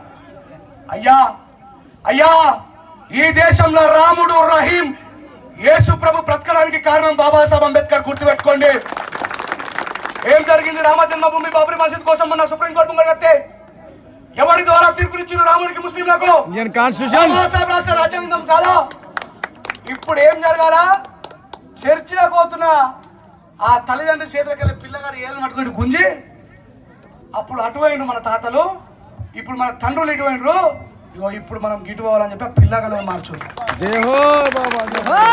తిట్టకండి దయచేసి, వాళ్ళకి తిట్టద్దు ఎవరిని. వాళ్ళకు తెలియక, అంతకు మించిన ఆలోచన రాక, ఆ క్షణం ఏం చేయాలో అర్థం కాక వేరే మార్గంలో నడిచిండ్రు. నేను ఒకప్పుడు యేసు ప్రభు కోసం కోరస్లు వాడి స్టేజ్ మీద పాటలు వాడినా, అది నా తప్పు కదా. I don't know about doctor Babasaheb Ambedkar since 2007. నాకు తెలియదు కదిరి కృష్ణ గారు వచ్చేంత వరకు, డాక్టర్ కదిరి కృష్ణ గారు వచ్చి చెప్పేంత వరకు నాకు బాబాసాహెబ్ 2007 వరకు తెలియదు. నేను ఒక గ్రాడ్యుయేట్, ఏం చేయమంటారు మన, ఏం తెలియదు, చెప్పలే, ఎవరు చెప్పలే బాబాసాహెబ్ గురించి. త్యాగం చేసి నడవలే పాపం, నడిచిన మొత్తం కూడా ఈ హైదరాబాద్ సర్కిల్లో ఆగిపోయింది. మా దగ్గర 13 సంవత్సరాలు బొజ్జ తరగం సార్ మాన్యుడు చనిపోయిన 7 నెలల మహానుభావుడు. ఆయన వల్ల మా ఏరియాలలో బాబాసాహెబ్ అంబేద్కర్ గారి విత్తనాలు చల్లబడితే వాళ్ళ ద్వారా కదిరి కృష్ణ గారు మా ఏరియాకి వస్తే బాగుంటుంది అని అద్భుతంగా మాట్లాడుతున్నారని చెప్పి పిలిపించుకుంటే, నేను అబ్రాడ్లో జాబ్ చేసి ఇంటికి తిరిగి వచ్చిన తర్వాత నేను పోయి కూర్చున్నా. ఆయన చెప్తుంటేనే ఏం అర్థం కాలే, మనం ఎటు సైడ్ ఉన్నాం, శత్రువుల వైపు ఉన్నామా మన సమాజం వైపు ఉన్నామా అని చెప్పి ఒక్కసారి మాకు ఇట్లా ఒక క్వశ్చన్ ఆన్సర్ పేపర్ ఇస్తే నేను పక్క శత్రువుల వైపు నిలబడి నా సమాజాన్ని చంపడం కోసమే ప్రయత్నిస్తున్న విషయం నాకు అర్థమైంది. అమ్మని ఇంత ఘోరం జరుగుతుందా ఈ దేశంలో? చిచి, సచ్చినా సరే బాబాసాహెబ్ కోసమే రావాలి కదా. ఈ రోజు నేను బ్రతుకున్నట్టే కారణం బాబాసాహెబ్ కదా. నేను ఎలాంటి రిజర్వేషన్ ఉపయోగించుకోలేదు, గుర్తుపెట్టుకోలేదు. నేను ఈ గవర్నమెంట్కి సంబంధించిన ఎలాంటి సబ్సిడీ తీసుకోలే. నేను హాస్టల్ అని తప్పుగా అర్థం చేసుకోకండి, నేను పెరిగిన విధానం అలాంటి. నేను ఏ హాస్టల్లో లేను, ఏం లేను. కానీ ఈ భూమి మీద మనిషిగా జీవించుందంటే దానికంటే గొప్ప రిజర్వేషన్ ఇంకోటి అవసరం లేదు, బాబాసాహెబ్ ఇచ్చింది. చాలా మంది ఏమనుకుంటా అంటే ఉద్యోగం చేసినోడే చేయాలి, ఉద్యోగస్తుడే చేయాలి. అయ్యా దయచేసి ఉద్యోగస్తులు తిడదాం, కొంతమంది ద్రోహులు ఉన్నారు, దొంగలు ఉన్నారు. కానీ ఈ దేశంలో ఉద్యమాలు నిర్మాణమైన ఉద్యోగస్తుల ద్వారానే. దయచేసి పాపం వాళ్ళకి ఇస్తారు, వాళ్ళు ఉంటారు, వాళ్ళకు రకరకాల సమస్య ఉంటుంది. బాబాసాహెబ్ చెప్తున్న ఒక మాట, who was the people doing government job, they are alternatively slaves of the government అంటారు. ఏమని? Who was the people doing government job, they are alternatively slaves of the government. Government ని వ్యతిరేకించి గవర్నమెంట్ జాబ్ ఏం చేయలేరు, అది వాళ్ళ తప్పు కాదు. కానీ మాలాంటి ఉద్యమం కోసం ముందుకు సాగుతున్నటువంటి మిషన్ల ఇంధనం పోయమంటున్నాం కంటే ఏమంటలేదు. ఇక్కడ పువ్వు పెట్టింది, నేను వస్తుంటే బస్టాండ్కి నాలాంటి లక్షలాది మంది తయారు కావాలి, ఎంతసేపు మొత్తుకుంటారే. అందుకే అక్కని పిలిచి మరీ చప్పట్లు ఎందుకు కొట్టించారు తెలుసా? ఆడ అందరూ కూర్చొని హల్లెలూయా శృతి పాడుకుంటాం, అందరి బంధువయ అని పాడుకుంటామా పాడుకోమా. కల్చర్ రెవల్యూషన్ లేదు మన దగ్గర, కల్చర్ రెవల్యూషన్ లేదు. ఈడ వచ్చి పాడమంటే పాడరాదు. ఆడ 4 గోడల మధ్య కూర్చుంటాం. బాబాసాహెబ్ అంబేద్కర్ గారు భవనం కట్టుకున్న వారంలో ఒకరోజైనా సరే మనం పిల్లలు తీసుకొని పోయి అరే అంబేద్కర్ దగ్గరకి ఇట్లా కూర్చుందామని చెప్పి ఆలోచన రాదు. మీరు ఎంతోమంది చుట్టుపక్కల ఊళ్ళ నుంచి వచ్చుంటారు. మీరు ఎంత స్వార్థపరులు అంటే ఈ జ్ఞానాన్ని మీరు మాత్రమే పొందాలనుకున్నారు, కానీ మీ అక్కకో మీ చెల్లెకో నీ భార్యకో చెప్పాలా నేర్పాలనేటువంటి ఆలోచన లేదు. కాబట్టి మీరు మీ పిల్లల్ని మీ చెల్లెళ్ళని తీసుకురాలేదు. ఎంత దుర్మార్గులం మనం. అంబేద్కరిజం మనకు మాత్రమే తెలవాలి కానీ మన ఇంట్లో తెలియదు. నా భార్యకు అంబేద్కరిజం అర్థమయ్యేటట్టు చెప్పినా కాబట్టి నన్ను ఇంత దూరం పంపించింది. లేకపోతే నీకేం అవసరమా, నీకేం అవసరం అని చెప్పి నన్ను అడిగితే ఏం సమాధానం చెప్పాలి నేను. కానీ నువ్వు అవసరమే అయ్యా, నువ్వు పోవాలని చెప్పి అంటది. ఏ రోజు కూడా ఆమె నన్ను అడ్డుకట్ట వేయాలి. అంటే ఇక్కడ ఏం చెప్తున్నానంటే, ఈ దేశంలో బాబాసాహెబ్ అంబేద్కర్ గారి గురించి మనకే తెలియకపోతే, ఆయన వారసులుగా మనమే బాబాసాహెబ్ గురించి మిగతా వాళ్ళకి చెప్పకపోతే ఎవరు చెప్తాడు? ఎవరైనా చెప్తారా? ఈరోజు ఈ దేశంలో మహాత్మా జ్యోతిబా ఫులే విగ్రహాలు, తల్లి సావిత్రిబాయి ఫులే విగ్రహాలు ఎవరు స్థాపించారండి? ఎస్సీలా బీసీలా? అంటే నేను బీసీలు విమర్శించట్లేదు, వాళ్ళ బాధ్యతను గుర్తు చేస్తున్నా. ఎస్సీలా బీసీలా? బాబాసాహెబ్ అంబేద్కర్ గారు మహాత్మా జ్యోతిబా ఫూలే నా గురువు అని చెప్పి భూస్థాపితమైన మహాత్మా జ్యోతిబా ఫూలే చరిత్రను తవ్వి తీసుకుని తన భుజస్కంధాలపై మోసిండు మిత్రులారా. అందుకే బాబాసాహెబ్ అంబేద్కర్ గారి తర్వాత మహాత్మా ఫూలే సావిత్రిబాయి ఫూలే విగ్రహాలు పెడుతున్నాం మనం. కానీ మన బీసీ సహోదరులకు అర్థం కావట్లేదు. అంబేద్కర్లో బాపు, అంబేద్కర్లో అవ్వ అనుకుంటారు. మహాత్మా ఫూలేని సావిత్రిబాయి తల్లి చూసిందారా? మొన్నటిదాకా అంబేద్కర్ విగ్రహం పెట్టుకున్నారు కొడుకులు, ఇప్పుడు మళ్ళా అలా బాపు వాళ్ళ అమ్మాయి కూడా విగ్రహాలు పెట్టుకుంటారు అని చెప్పి. అందుకే మన బీసీ సహోదరులకు అర్థమయ్యే విధంగా మనం చెప్పాలా. ఒక సందర్భంలో ఒక ఆయన అడుగుతాడు, మిస్టర్ అంబేద్కర్, ఇన్ని పిహెచ్డీ చేసినటువంటి వ్యక్తి నువ్వు ఈ కేవలం 7వ తరగతి చదువుకున్నటువంటి మహాత్మా ఫూలే నా గురువు ఎందుకన్నా అని అంటాడు. ఎన్నో తరగతి చదువుకున్నాడు మహాత్మా ఫూలే? 7వ తరగతి చదువుకున్న వ్యక్తిని ఎందుకు నా గురువు అన్నావు, నువ్వు ఇన్ని పిహెచ్డీ చేసినావు అని చెప్పంటే, ఈ దేశంలో వందల సంవత్సరాల ముందే ఈ దేశం యొక్క సమాజం మూగజీవుల్లాగా బ్రతకడానికి గల కారణం, ప్రశ్నించే అధికారం లేకపోవడానికి గల కారణం, పోరాటం చేసే పటిమ లేకపోవడానికి గల కారణం అవిద్య. ఆ అవిద్యని గుర్తెరిగి తన జీవితాన్ని త్యాగం చేసి సమాజం యొక్క విద్యాలయాలకు బాటలు వేసినటువంటి మహనీయుడు కాబట్టి, ఆయన చేసిన బాటలో నా తండ్రి నడిచి నన్ను చదువుకోమన్నాడు కాబట్టి ఈరోజు మహాత్మా జ్యోతిబా ఫూలే డైరెక్ట్గా కాకుండా ఇండైరెక్ట్గా నా గురువు అని చెప్పేసి ఆయన భుజాల మీద పోసింది. అందుకే మనం ఏం చేసినాం? తల్లి సావిత్రిబాయి ఫూలే విగ్రహాలు పెడుతున్నాం, మహాత్మా జ్యోతిబా ఫూలే విగ్రహాలు పెడుతున్నాం, సర్వాయి పాపన్న విగ్రహాలు కూడా పెడుతున్నాం, పెరియార్ విగ్రహాలు కూడా పెడుతున్నాం. ఎందుకు? బాబాసాహెబ్ అంబేద్కర్ గారు మహాత్మా జ్యోతిబా ఫూలే త్యాగాన్ని మర్చిపోయినరా? ఆయన బిడ్డలుగా మనం కూడా ఆ మహనీయుల త్యాగాన్ని మర్చిపోమని చెప్పి చాటుకుంటున్న వ్యక్తులం మనం. అందుకే ఆ తల్లిని మహాత్మా జ్యోతిబా ఫూలే విగ్రహాలు పెట్టుకుంటాం మిత్రులు. అయితే ఇక్కడ ప్రధానంగా జరుగుతున్న సమస్య ఏంటంటే, మనలోకి పుస్తకాలు చదివే అలవాటు ఉండదు. ఎవరైనా మంచి లెక్చరర్ అద్భుతమైనటువంటి ఆయన చదివినటువంటి పుస్తకాల్లో ఉన్నటువంటి భావాసారాన్ని వాట్సాప్ రూపంలో పంపిస్తాడు, మన గ్రూప్లో వస్తుంది. అది చదువుతాడు, మీద 7 లైన్లు, 1 2 3 4 5 6 7, అబ్బా మళ్ళీ రీడు మోర్ అని ఉన్నది నాయన, స్కిప్ చేసేస్తాడు. ఏం చేస్తాం? ఇంతకుముందు బాబాసాహెబ్ అంబేద్కర్ గారు లైబ్రరీలో ఎప్పుడు ఎంటర్ అవుతుందని చెప్పినా? స్వీపర్ కంటే ముందు. లైబ్రరీ నుంచి ఎప్పుడు బయటకు వస్తుందని చెప్పినా? అరే మిత్రులారా, గాంధీ, నెహ్రూ, సర్దార్ వల్లభాయ్ పటేల్, టిటి కృష్ణమాచారి, అయ్యంగార్, బాబు రాజేంద్ర ప్రసాద్, గులాం నబీ ఆజాద్ ఒక్కొక్కరిని ఉచ్చోపించిండు. బాబాసాహెబ్ దగ్గర దిమాగ్ ఉన్నది కాబట్టి, మన దగ్గర అది లేదు. సీనియర్ ఎన్టీఆర్ మనబడు జూనియర్ ఎన్టీఆర్ హీరో అవుతాడు, ప్రపంచ మేధావి బాబాసాహెబ్ అంబేద్కర్ మనమలు మనం జీరోలు అవుతున్నామా లేదా? చెప్పలేదు. ఒకరు పుష్కరారే బీసీలకు ఏం చేసిండ్రా బాబాసాహెబ్ అంబేద్కర్ అని చెప్పి అడిగితే సమాధానం చెప్తామా? మనకేం చేసిండో తెలియదు, ఇక బీసీలకు ఏం చేసిన ఎట్లా చెప్తాం? అందుకే ప్రతిసారి నేను మీటింగ్లలో చెప్తా, ఆర్టికల్ 340 ఫస్ట్ బాబాసాహెబ్ రాసింది బీసీల కోసమే. ఇది చెప్పకపోతే తెలియదు. ఈ దేశంలో భారత రాజ్యాంగాన్ని రాసే అవకాశం బాబాసాహెబ్ అంబేద్కర్ గారికి వచ్చిన తర్వాత ఈ దేశంలో అత్యంత పీడనకు గురి కాబడుతున్న వ్యక్తులలో, శ్రమ దోపిడికి గురి కాబడుతున్న వ్యక్తులు ఎవరు అంటే బీసీలే. కాబట్టి ఫస్ట్ బీసీలకే రిజర్వేషన్ ఉండాలని చెప్పి బాబాసాహెబ్ అంబేద్కర్ గారు ఆర్టికల్ 340 బీసీల ప్రకారం రాశారు. దెన్ ఆఫ్టర్ అన్టచబిలిటీలో కొట్టుమిట్టాడుతున్న వ్యక్తుల కోసం ఆర్టికల్ 341 రాశారు. Who are the people doing segregation, the people needed must and should reservation అని చెప్పేసి ట్రైబల్స్ కోసం బాబాసాహెబ్ అంబేద్కర్ రిజర్వేషన్ రాశారు. ఈ దేశంలో స్త్రీలకు సమానమైనటువంటి హక్కు కావాలా, అన్ని రకాల హక్కులు కావాలని చెప్పేసి హిందూ కోడ్ బిల్లు పెడితే ఆ హిందూ కోడ్ బిల్లుకు న్యాయం చేయకపోతే న్యాయశాఖ మంత్రికి రాజీనామా చేసిన ఒక్కడన్న వార్డు నెంబర్కు రాజీనామా చేయమని ఇవ్వాలి. అంటే మన ఘనమైన చరిత్ర మనం చెప్పుకోలేకపోతున్నాం. బాబాసాహెబ్ అంబేద్కర్ గారి శిలాఫలకం మీద రాసి ఉంటుంది, సింహాలు తమ చరిత్రను తెలుసుకోనంతసేపు వేటగాడి చెప్పిన బుర్రకథనే చరిత్ర అవుతుంది. మనకు తెలియదు కదా. మన మీద ఎవరెవరో రకరకాల ఇప్పటికీ కూడా భావసారూప్యం చూపిస్తున్నారు. ఒక ఆయన ఇటు గుంజుతాడు, ఒక ఆయన అటు గుంజుతాడు, ఒక ఆయన ఇటు గుంజుతాడు, ఇంకొక ఆయన అటు గుంజుతాడు. అన్ని జాగాలలో మా బాబాసాహెబ్ ఉంటాడు.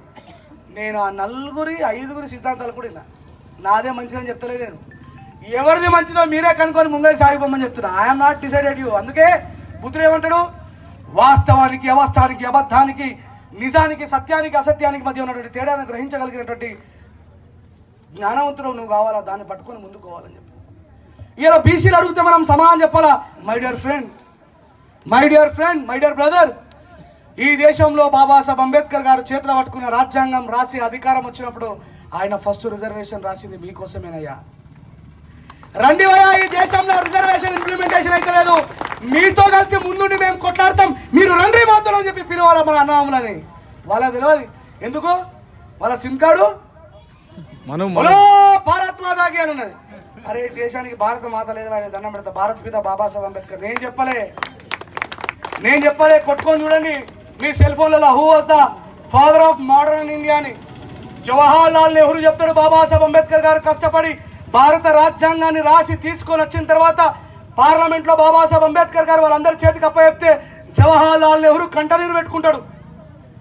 అంబేద్కర్, ఈ దేశంలో నేను చచ్చిపోతాను, నువ్వు చచ్చిపోతావు, మన తర్వాత వచ్చే నాయకులు కూడా చచ్చిపోతారు, కానీ ఎంతో మందిని నీతో పాటు నియమిస్తే వాళ్ళందరూ కూడా అంబేద్కర్ ఈ దేశానికి రాజ్యాంగం రాయదని చెప్పి వెళ్ళిపోతే నీ ఆరోగ్యాన్ని పరంగా పెట్టి ఈ దేశానికి దిక్సూచి పెట్టావు, నువ్వు కాకపోతే ఈ దేశానికి తండ్రి ఎవడు, నువ్వే ఈ ఫాదర్ ఆఫ్ మోడర్న్ ఇండియా అని చెప్పాడు.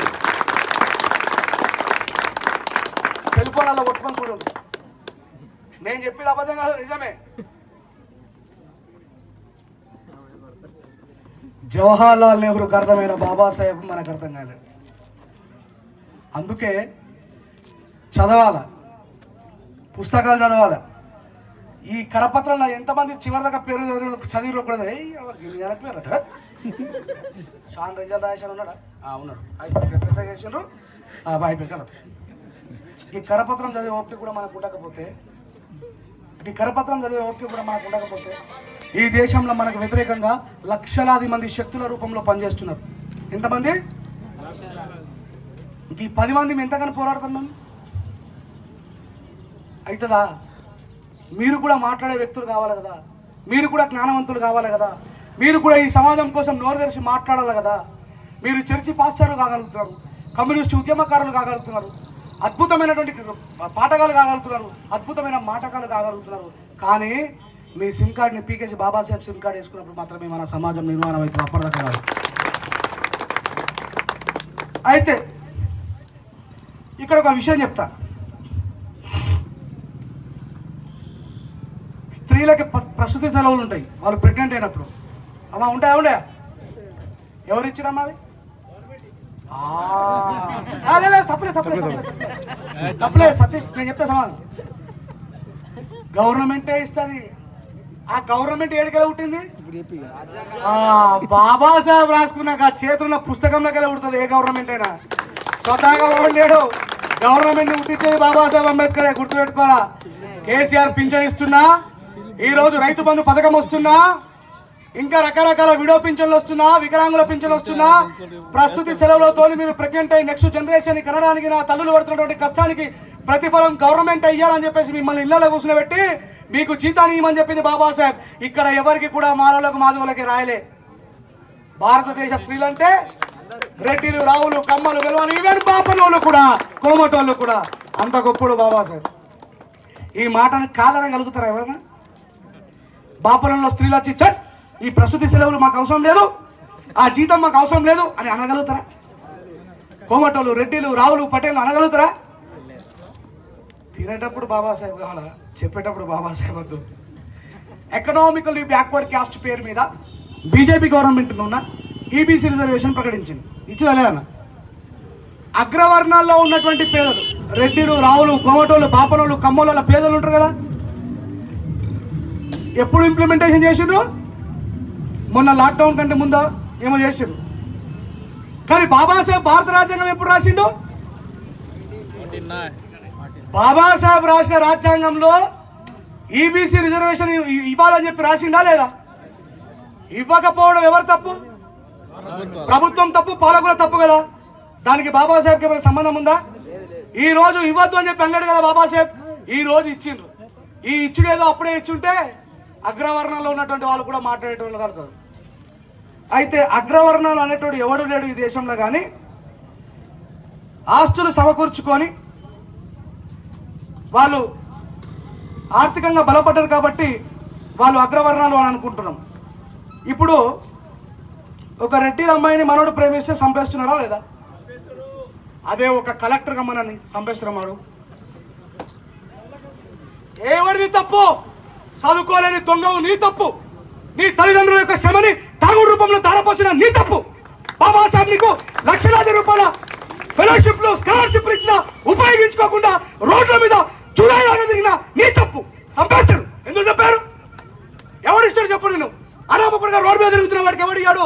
అందుకే బాబాసాహెబ్ ఎప్పుడు నువ్వు గొప్పడు గారా అని చెప్పి, నువ్వు ఇరిగేషన్ డిపార్ట్మెంట్ ఒక గొప్ప ఆఫీసర్గా నెలకు ₹1,00,000 సంపాదించుకున్నటువంటి వ్యక్తిగా ప్రేమించిందిరా ఇంకా ఫలానా మాధవపురం మాధవపురం ప్రేమించిందంటే ఏం చేస్తారా అంటే, అరే వాడికి నెలకు ₹1,50,000 జీతం అంటే ఏం కాదు, కులం చెట్ట సుఖం దక్కుతుంది. అబద్ధం మాట్లాడినా నిజమేనా కాదా? నిజమే. చదువుకోమని చెప్పి బాబాసాహెబ్ హాస్టల్ పెడితే చదువు లేదు, ₹1,00,000 ఫెలోషిప్ ఇప్పిస్తే చదువు లేదు, స్కాలర్షిప్లు ఇస్తే చదువు లేదు. దేనివల్ల బాబాసాహెబ్ అంబేద్కర్ ప్రపంచ మేధావైండు? బాబాసాహెబ్ వ్యాపారవేత్త కొడుక? బాబాసాహెబ్ రాజకీయ నాయకుడు కొడుక? బాబాసాహెబ్ అంబేద్కర్ ఒక భూస్వామి కొడుక? ఎందుకు ప్రపంచం ఒప్పుకున్నది? నువ్వు ప్రపంచ మేధావి. కానీ దక్షిణాఫ్రికా ప్రజల కోసం నెల్సన్ మండేలా 27 సంవత్సరాల జైలు జీవితాన్ని అనుభవిస్తే, మా దగ్గర ఆల్రెడీ మా జీవితాన్ని బాగుపరచడం కోసం మా నెల్సన్ మండేలా 27 సంవత్సరాలు జైలుకు పోయిండు. మా నెల్సన్ మండేలా ప్రపంచ మేధావి ఉండాలా? We are not going to accepted mister Ambedkar అని చెప్పి దక్షిణాఫ్రికా ప్రజలు ఎందుకు బాబాసాహెబ్ని వ్యతిరేకించలే? ఎందుకు వ్యతిరేకించాలి అంటే, ఈ ప్రపంచంలో ఒక్క క్షణం కూడా జైలు గోడల మధ్య జీవితాన్ని గడపని ఏకైక పోరాటం ఎదురు బాబాసాహెబ్. ఇది చెప్పరాదు. మీటింగ్ రండి అని చెప్పంటే రారు, మీటింగ్లో కూర్చోను అంటే కూర్చోరు. సినిమా ముంగడ కూర్చుంటే మాత్రం మాకే కిరికిరి ఏం రాదు. దాంతో 3 గంటలు ఆకలైనా యూరిన్ వచ్చినా అట్టనే ఆపుకొని చూస్తాం. ఇది మారాలా మిత్రులారా? ఇది మారినంతసేపు మన జీవితాన్ని ఎవడో బాగు చేయడు. ఇది మారినంతసేపు మన మైండ్ సెట్ని మనం మార్చుకున్నంతసేపు చదవండి. అరే ఉద్యోగమే రావాలా భయ్? నాకు అర్థం కాదు. బాబాసాహెబ్ ఏం గవర్నమెంట్ ఉద్యోగం చేసిండు భయ్? చెప్పండి. బాబాసాహెబ్ ఒకవేళ ఈ దేశంలో I have this much of qualification, I need the government job అంటే ఈ ప్రపంచంలో లేదు బాబాసాహెబ్ కు ఇవద్దగా ఉద్యోగం చేసిండా బాబాసాహెబ్ గవర్నమెంట్ ఉద్యోగం? అరే పుట్టిన ప్రతి ఒక్కరు గవర్నమెంట్ ఉద్యోగం వేయాలా? నీ కాళ్ళ మీద నువ్వు ₹1000 నిలబడి టీ స్టాల్ పెట్టుకొని సంపాదించి నీ లోపల స్వాభిమానం ఉంటుంది. పొద్దుకంగానే ఎవడో అయిపించే బీర్ల కోసం పోతు మనం. అర్థమవుతుందా? నీ తల్లిదండ్రుని కూలి పని చేయించుడు మానేపోయి నువ్వు ఏదో ఒక పని చేయి. చిన్న కార్మికుడి కా. నీకోసం బాబాసాహెబ్ ఇచ్చినటువంటి రాజ్యాంగంలో మనోడికి ఎట్లుంటుందంటే, ఈడ కాలు పెట్టి ఈడికి ఆకాశంలోకి ఎక్కడ డైరెక్ట్ కిందికి వచ్చుడు ఇష్టమే ఉండదు. ఏదైనా షార్ట్ కట్లో జరిగిపోవాలి. ఇలా ఒక్కొక్కడి గురించి చరిత్ర మాట్లాడుకుంటున్నాం. కానీ ₹500 బిజినెస్ స్టార్ట్ చేసినట్ట, ఇలా 500 కోట్లకు వారసునట. ₹500 బిజినెస్ స్టార్ట్ చేసి ఒక చిన్న స్టోరీ చదివినా మన ఫేస్బుక్లో. ఒక ఆయన దగ్గర ఉన్నటువంటి ₹1000 తీసుకొని పోయి చికెన్ బిర్యానీ కొనుక్కొని వచ్చిందట. ఏంది? చికెన్ బిర్యానీ. ఈ చికెన్ బిర్యానీ నా ఇంట్లో ఉన్నటువంటి వైట్ రైస్తో కలిపి డబుల్ చేసి అమ్మాలే, ఎట్లా అమ్మాలా అని చెప్పేసి ఒక చిన్న టాక్టిక్స్ ఉపయోగించింది. ఏం చేసిండు తెలుసా? కొంచెం అంత చింత చిగురు తీసుకొచ్చింది, కొంచెం అంతా పుంటికూర గోంగూర తీసుకొచ్చింది.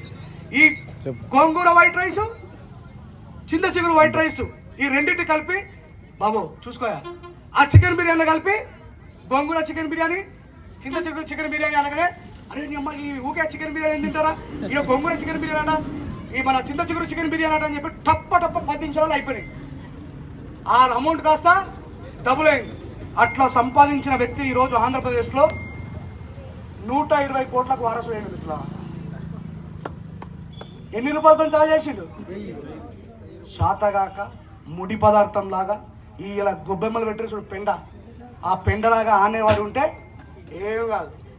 ఏదైనా కూడా సాహసించాలి. బాబాసాహెబ్ నుంచి ఏం నేర్చుకున్నాం మనం? బాబాసాహెబ్ నుంచి ఏ రకంగా బాబాసాహెబ్ని మనం ఇన్స్పైర్గా తీసుకున్నాం? బాబాసాహెబ్ లాంటి ఆకలిని అనుభవించినామా? బాబాసాహెబ్ లాంటి పేదరికాన్ని అనుభవించినామా? ఇలా 3,000 రూపాయలు పెట్టుకొని మంచి లెనిన్ కాటన్ షర్ట్ కొనుక్కుంటున్నాం. బాబాసాహెబ్ అంబేద్కర్ గారి బనియన్ వెనకాల ఎన్ని తూట్లు ఉన్నాయో తెలుసా మిత్రులారా? మనకు ఆ సూటే కనబడుతుంది కానీ ఆ సూటు వెనుకున్నటువంటి బనియన్ వెనకాల ఎన్ని తూట్లు ఉన్నాయో తెలుసా మనకు? మన కోసం కదా బాబాసాహెబ్ అంబేద్కర్ అంత త్యాగం చేసింది. ముందు మనం తెలుసుకుందాం, తర్వాత మిగతా వాడికి నేర్పచ్చు. అందుకే అన్నాడు బోధించు విజ్ఞానించు అంటే when you are not a learner, నువ్వు నేర్చుకోలేకపోతే నువ్వు టీచ్ చేయలేవు. నిజమా కదా? 2007లో కదిరి కృష్ణ గారు చెప్పింది పోవా అని చెప్పి పోయిన పడితే నేను మీ ఇంటికి మీ ఊర్లో ఉంటుండే అయ్యాలా. చదవాలా, నేర్వాలా, విమర్శిస్తాడు. ఈ దేశంలో మన భావాజాలానికి వ్యతిరేకంగా పెళ్ళం లేకుండా, పిల్లలు లేకుండా, ఊరు లేకుండా, ఏం లేకుండా 40 లక్షల మంది త్యాగం చేసి తిరుగుతున్నారు. ఎంతమంది? 40 లక్షల మంది ఈ దేశంలో ఈ బాబాసాహెబ్ అంబేద్కర్ గారికి వ్యతిరేకమైనటువంటి సిద్ధాంతాన్ని నిర్మాణం చేయడం కోసం, ఈ బాబాసాహెబ్ చేతిలో ఉన్నటువంటి రాజ్యాంగం ఈ దేశం నుంచి సమూలంగా తొలగించడం కోసం, ఈ బాబాసాహెబ్ అంబేద్కర్ గారు ఇచ్చినటువంటి సమానత్వమైనటువంటి హక్కులు మొత్తం కూడా పీకేసి, ఈ దేశంలో సెక్యులరిజం లేకుండా చేసి, ఈ దేశంలో మత సామరస్యం లేకుండా చేసి, ఈ దేశంలో అందరి సంపన్న వర్గాలకు ఉన్నటువంటి హక్కులు మొత్తం పీకేసి ఒకటే ఒక సర్కిల్లోకి తీసుకురావడం కోసం 40 లక్షల మంది పనిచేస్తున్నారట. ఇంటికి పోతలేరు, పిల్లలు చేసుకుంటలేరు, పిల్లలు లేరు. వాళ్ళ సిద్ధాంతం కోసం కట్టుబడి 40 లక్షల మంది పనిచేస్తున్నారు. ఈ పక్కూరికి వెళ్ళి మీటింగ్ రారా అంటే వానికి పని కనబడుతుంది. అదే సినిమా పోయేటప్పుడు ఆ పనికి డుమ్మా కొడుతారు హ్యాపీగానని చెప్పేసి. మారాల, ఇమీడియట్లీగా మారలేం. ఇమీడియట్లీగా మారలేం, మెల్లిమెల్లిగా మారాలి.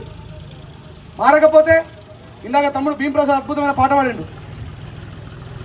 మన కోసం మహనీయుడు జీవితమును అంకితమిచ్చి చీకటిలో నలిగే జాతులకు తన చేతుతో వెలుగందిస్తే మతవాదుల మత్తులో మునిగి తన త్యాగమే మరిచినామని, మతవాదుల మత్తులో మునిగి తన త్యాగమే మరిచినామని నడివీధిలో నిలబడి చూస్తూ ఎంతగా తను కుములుతుంటాడో.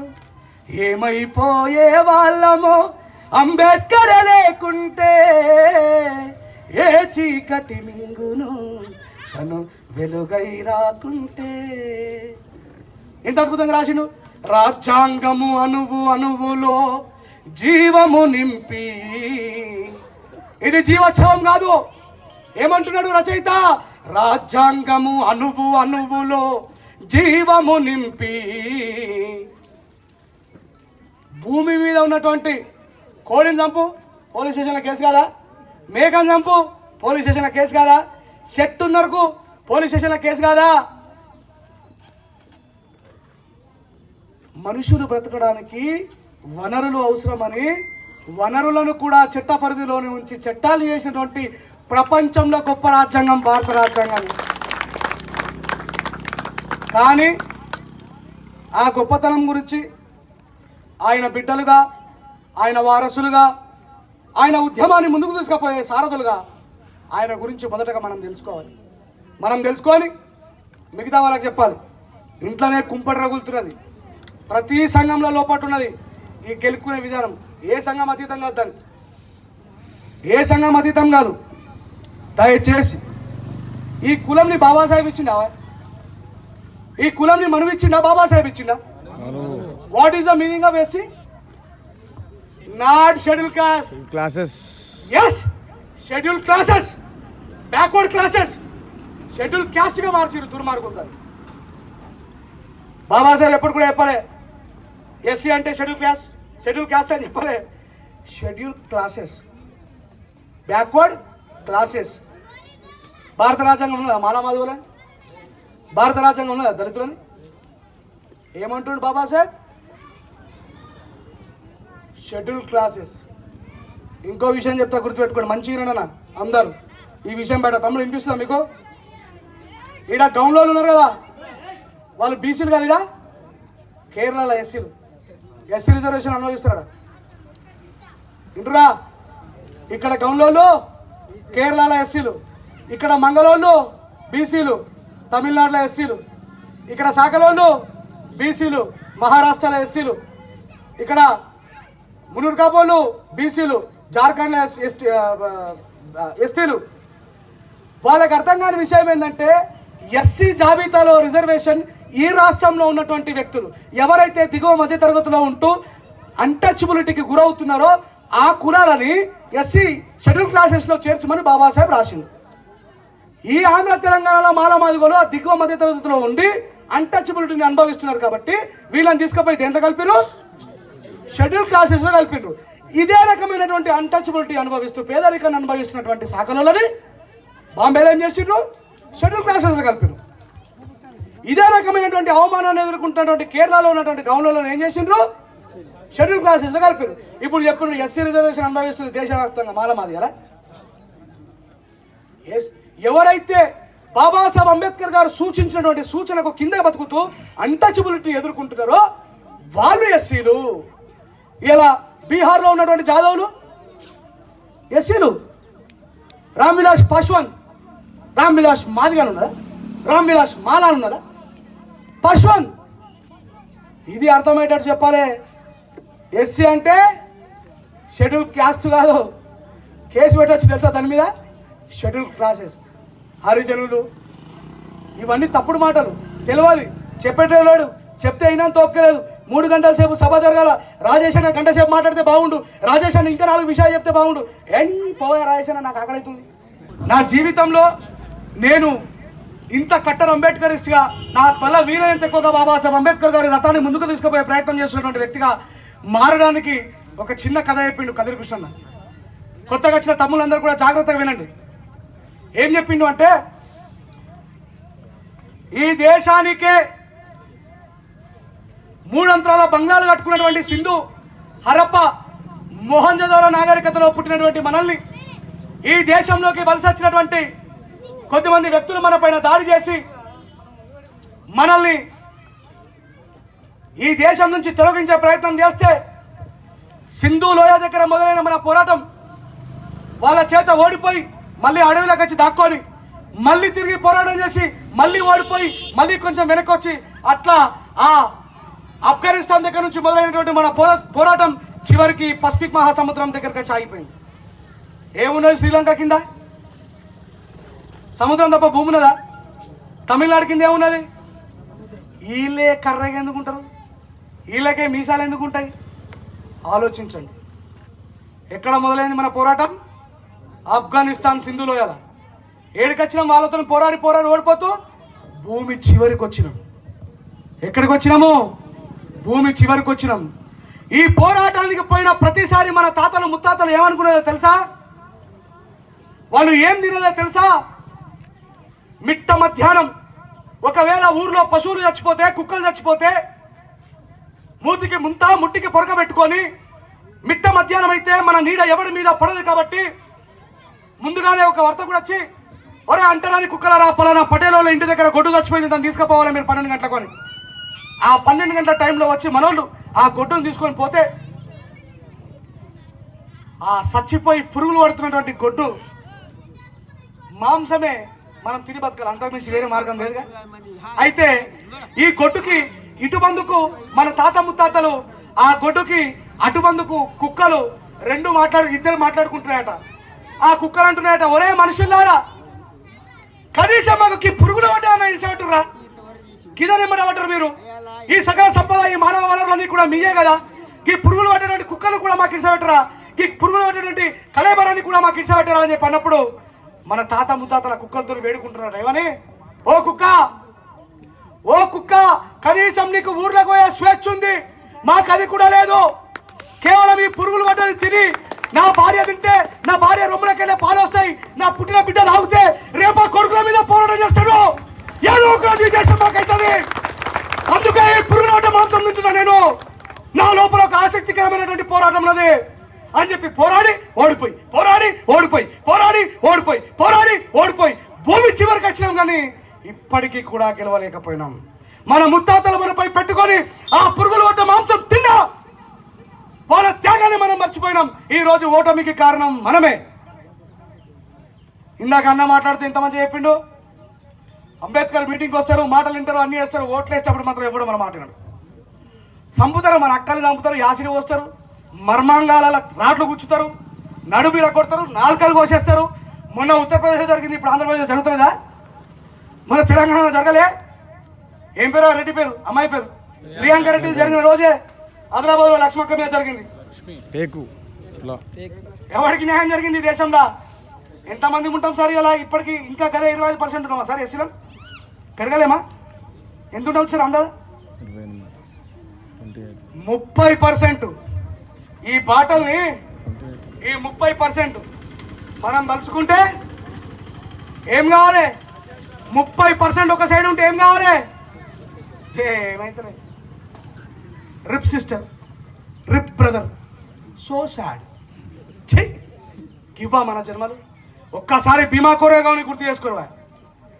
ఒక 5,000 మంది 28,000 మందిని ఎందుకు కొత్తగోసిండ్రు?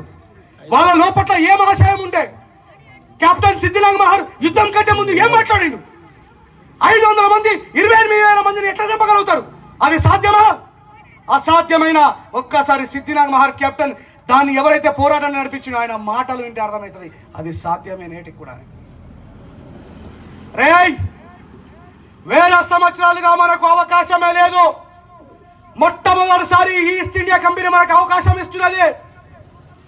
మన అక్కలని, మన చెల్లెలని బానిసత్వంలోకి నొట్టేసి మన కళ్ళ ముందరనే మన భార్యను తీసుకుపోయి రేప్ చేస్తా ఉన్నా మౌనంగా ఉంటున్నాం. మన అక్క చెల్లెలను తీసుకుపోయి రేప్ చేసి చంపేస్తా ఉన్నా మౌనంగా ఉంటున్నాం. మన బిడ్డల్ని కూలీలు చేసి గొడ్ల కంటే హీనంగా ఎట్టి చాకరీ చేపిస్తున్నా మౌనంగా ఉంటున్నాం. ఒక్కటే ఒక అవకాశం వచ్చింది రా చరిత్రలో. ప్రతి సైనికుడికి చెప్తున్నా, నీ చివరి శ్వాస ఆగిపోయేంత వరకు నువ్వు ఎన్ని తలలు ముంగడే వస్తే అన్ని తలలకు వెనక శ్వాసతో వస్తావని చెప్పిండు. ఏమున్నా తెలుసా అలా మైండ్లా? ఎక్కువ తలలు పోయాను, ఎక్కువ తలలు పోయి తలలే వాడు చూడలే. నేను కడుపులో పోయేలా కత్తి పట్టి కాలు కూడా లేదు. నా కత్తి తలనే నరకాలా? నా చేతు పోతామని, నా కాలు పోతామని, నా మండం పోతామని, నా గొంతుల ప్రాణంలో సేపు వీలైన ఎక్కువ తలలు నరకాలని చెప్పి అన్నాడు. అందుకే సాధ్యమైంది. ఈయన మీటింగ్ రాను కరపత్రం అంటే నేను గిన్ని సంవత్సరాల నుంచి పని చేస్తున్నా, గీడి కింద నా పేరు ఎత్తరా? నా పేరే లేరు అసలే.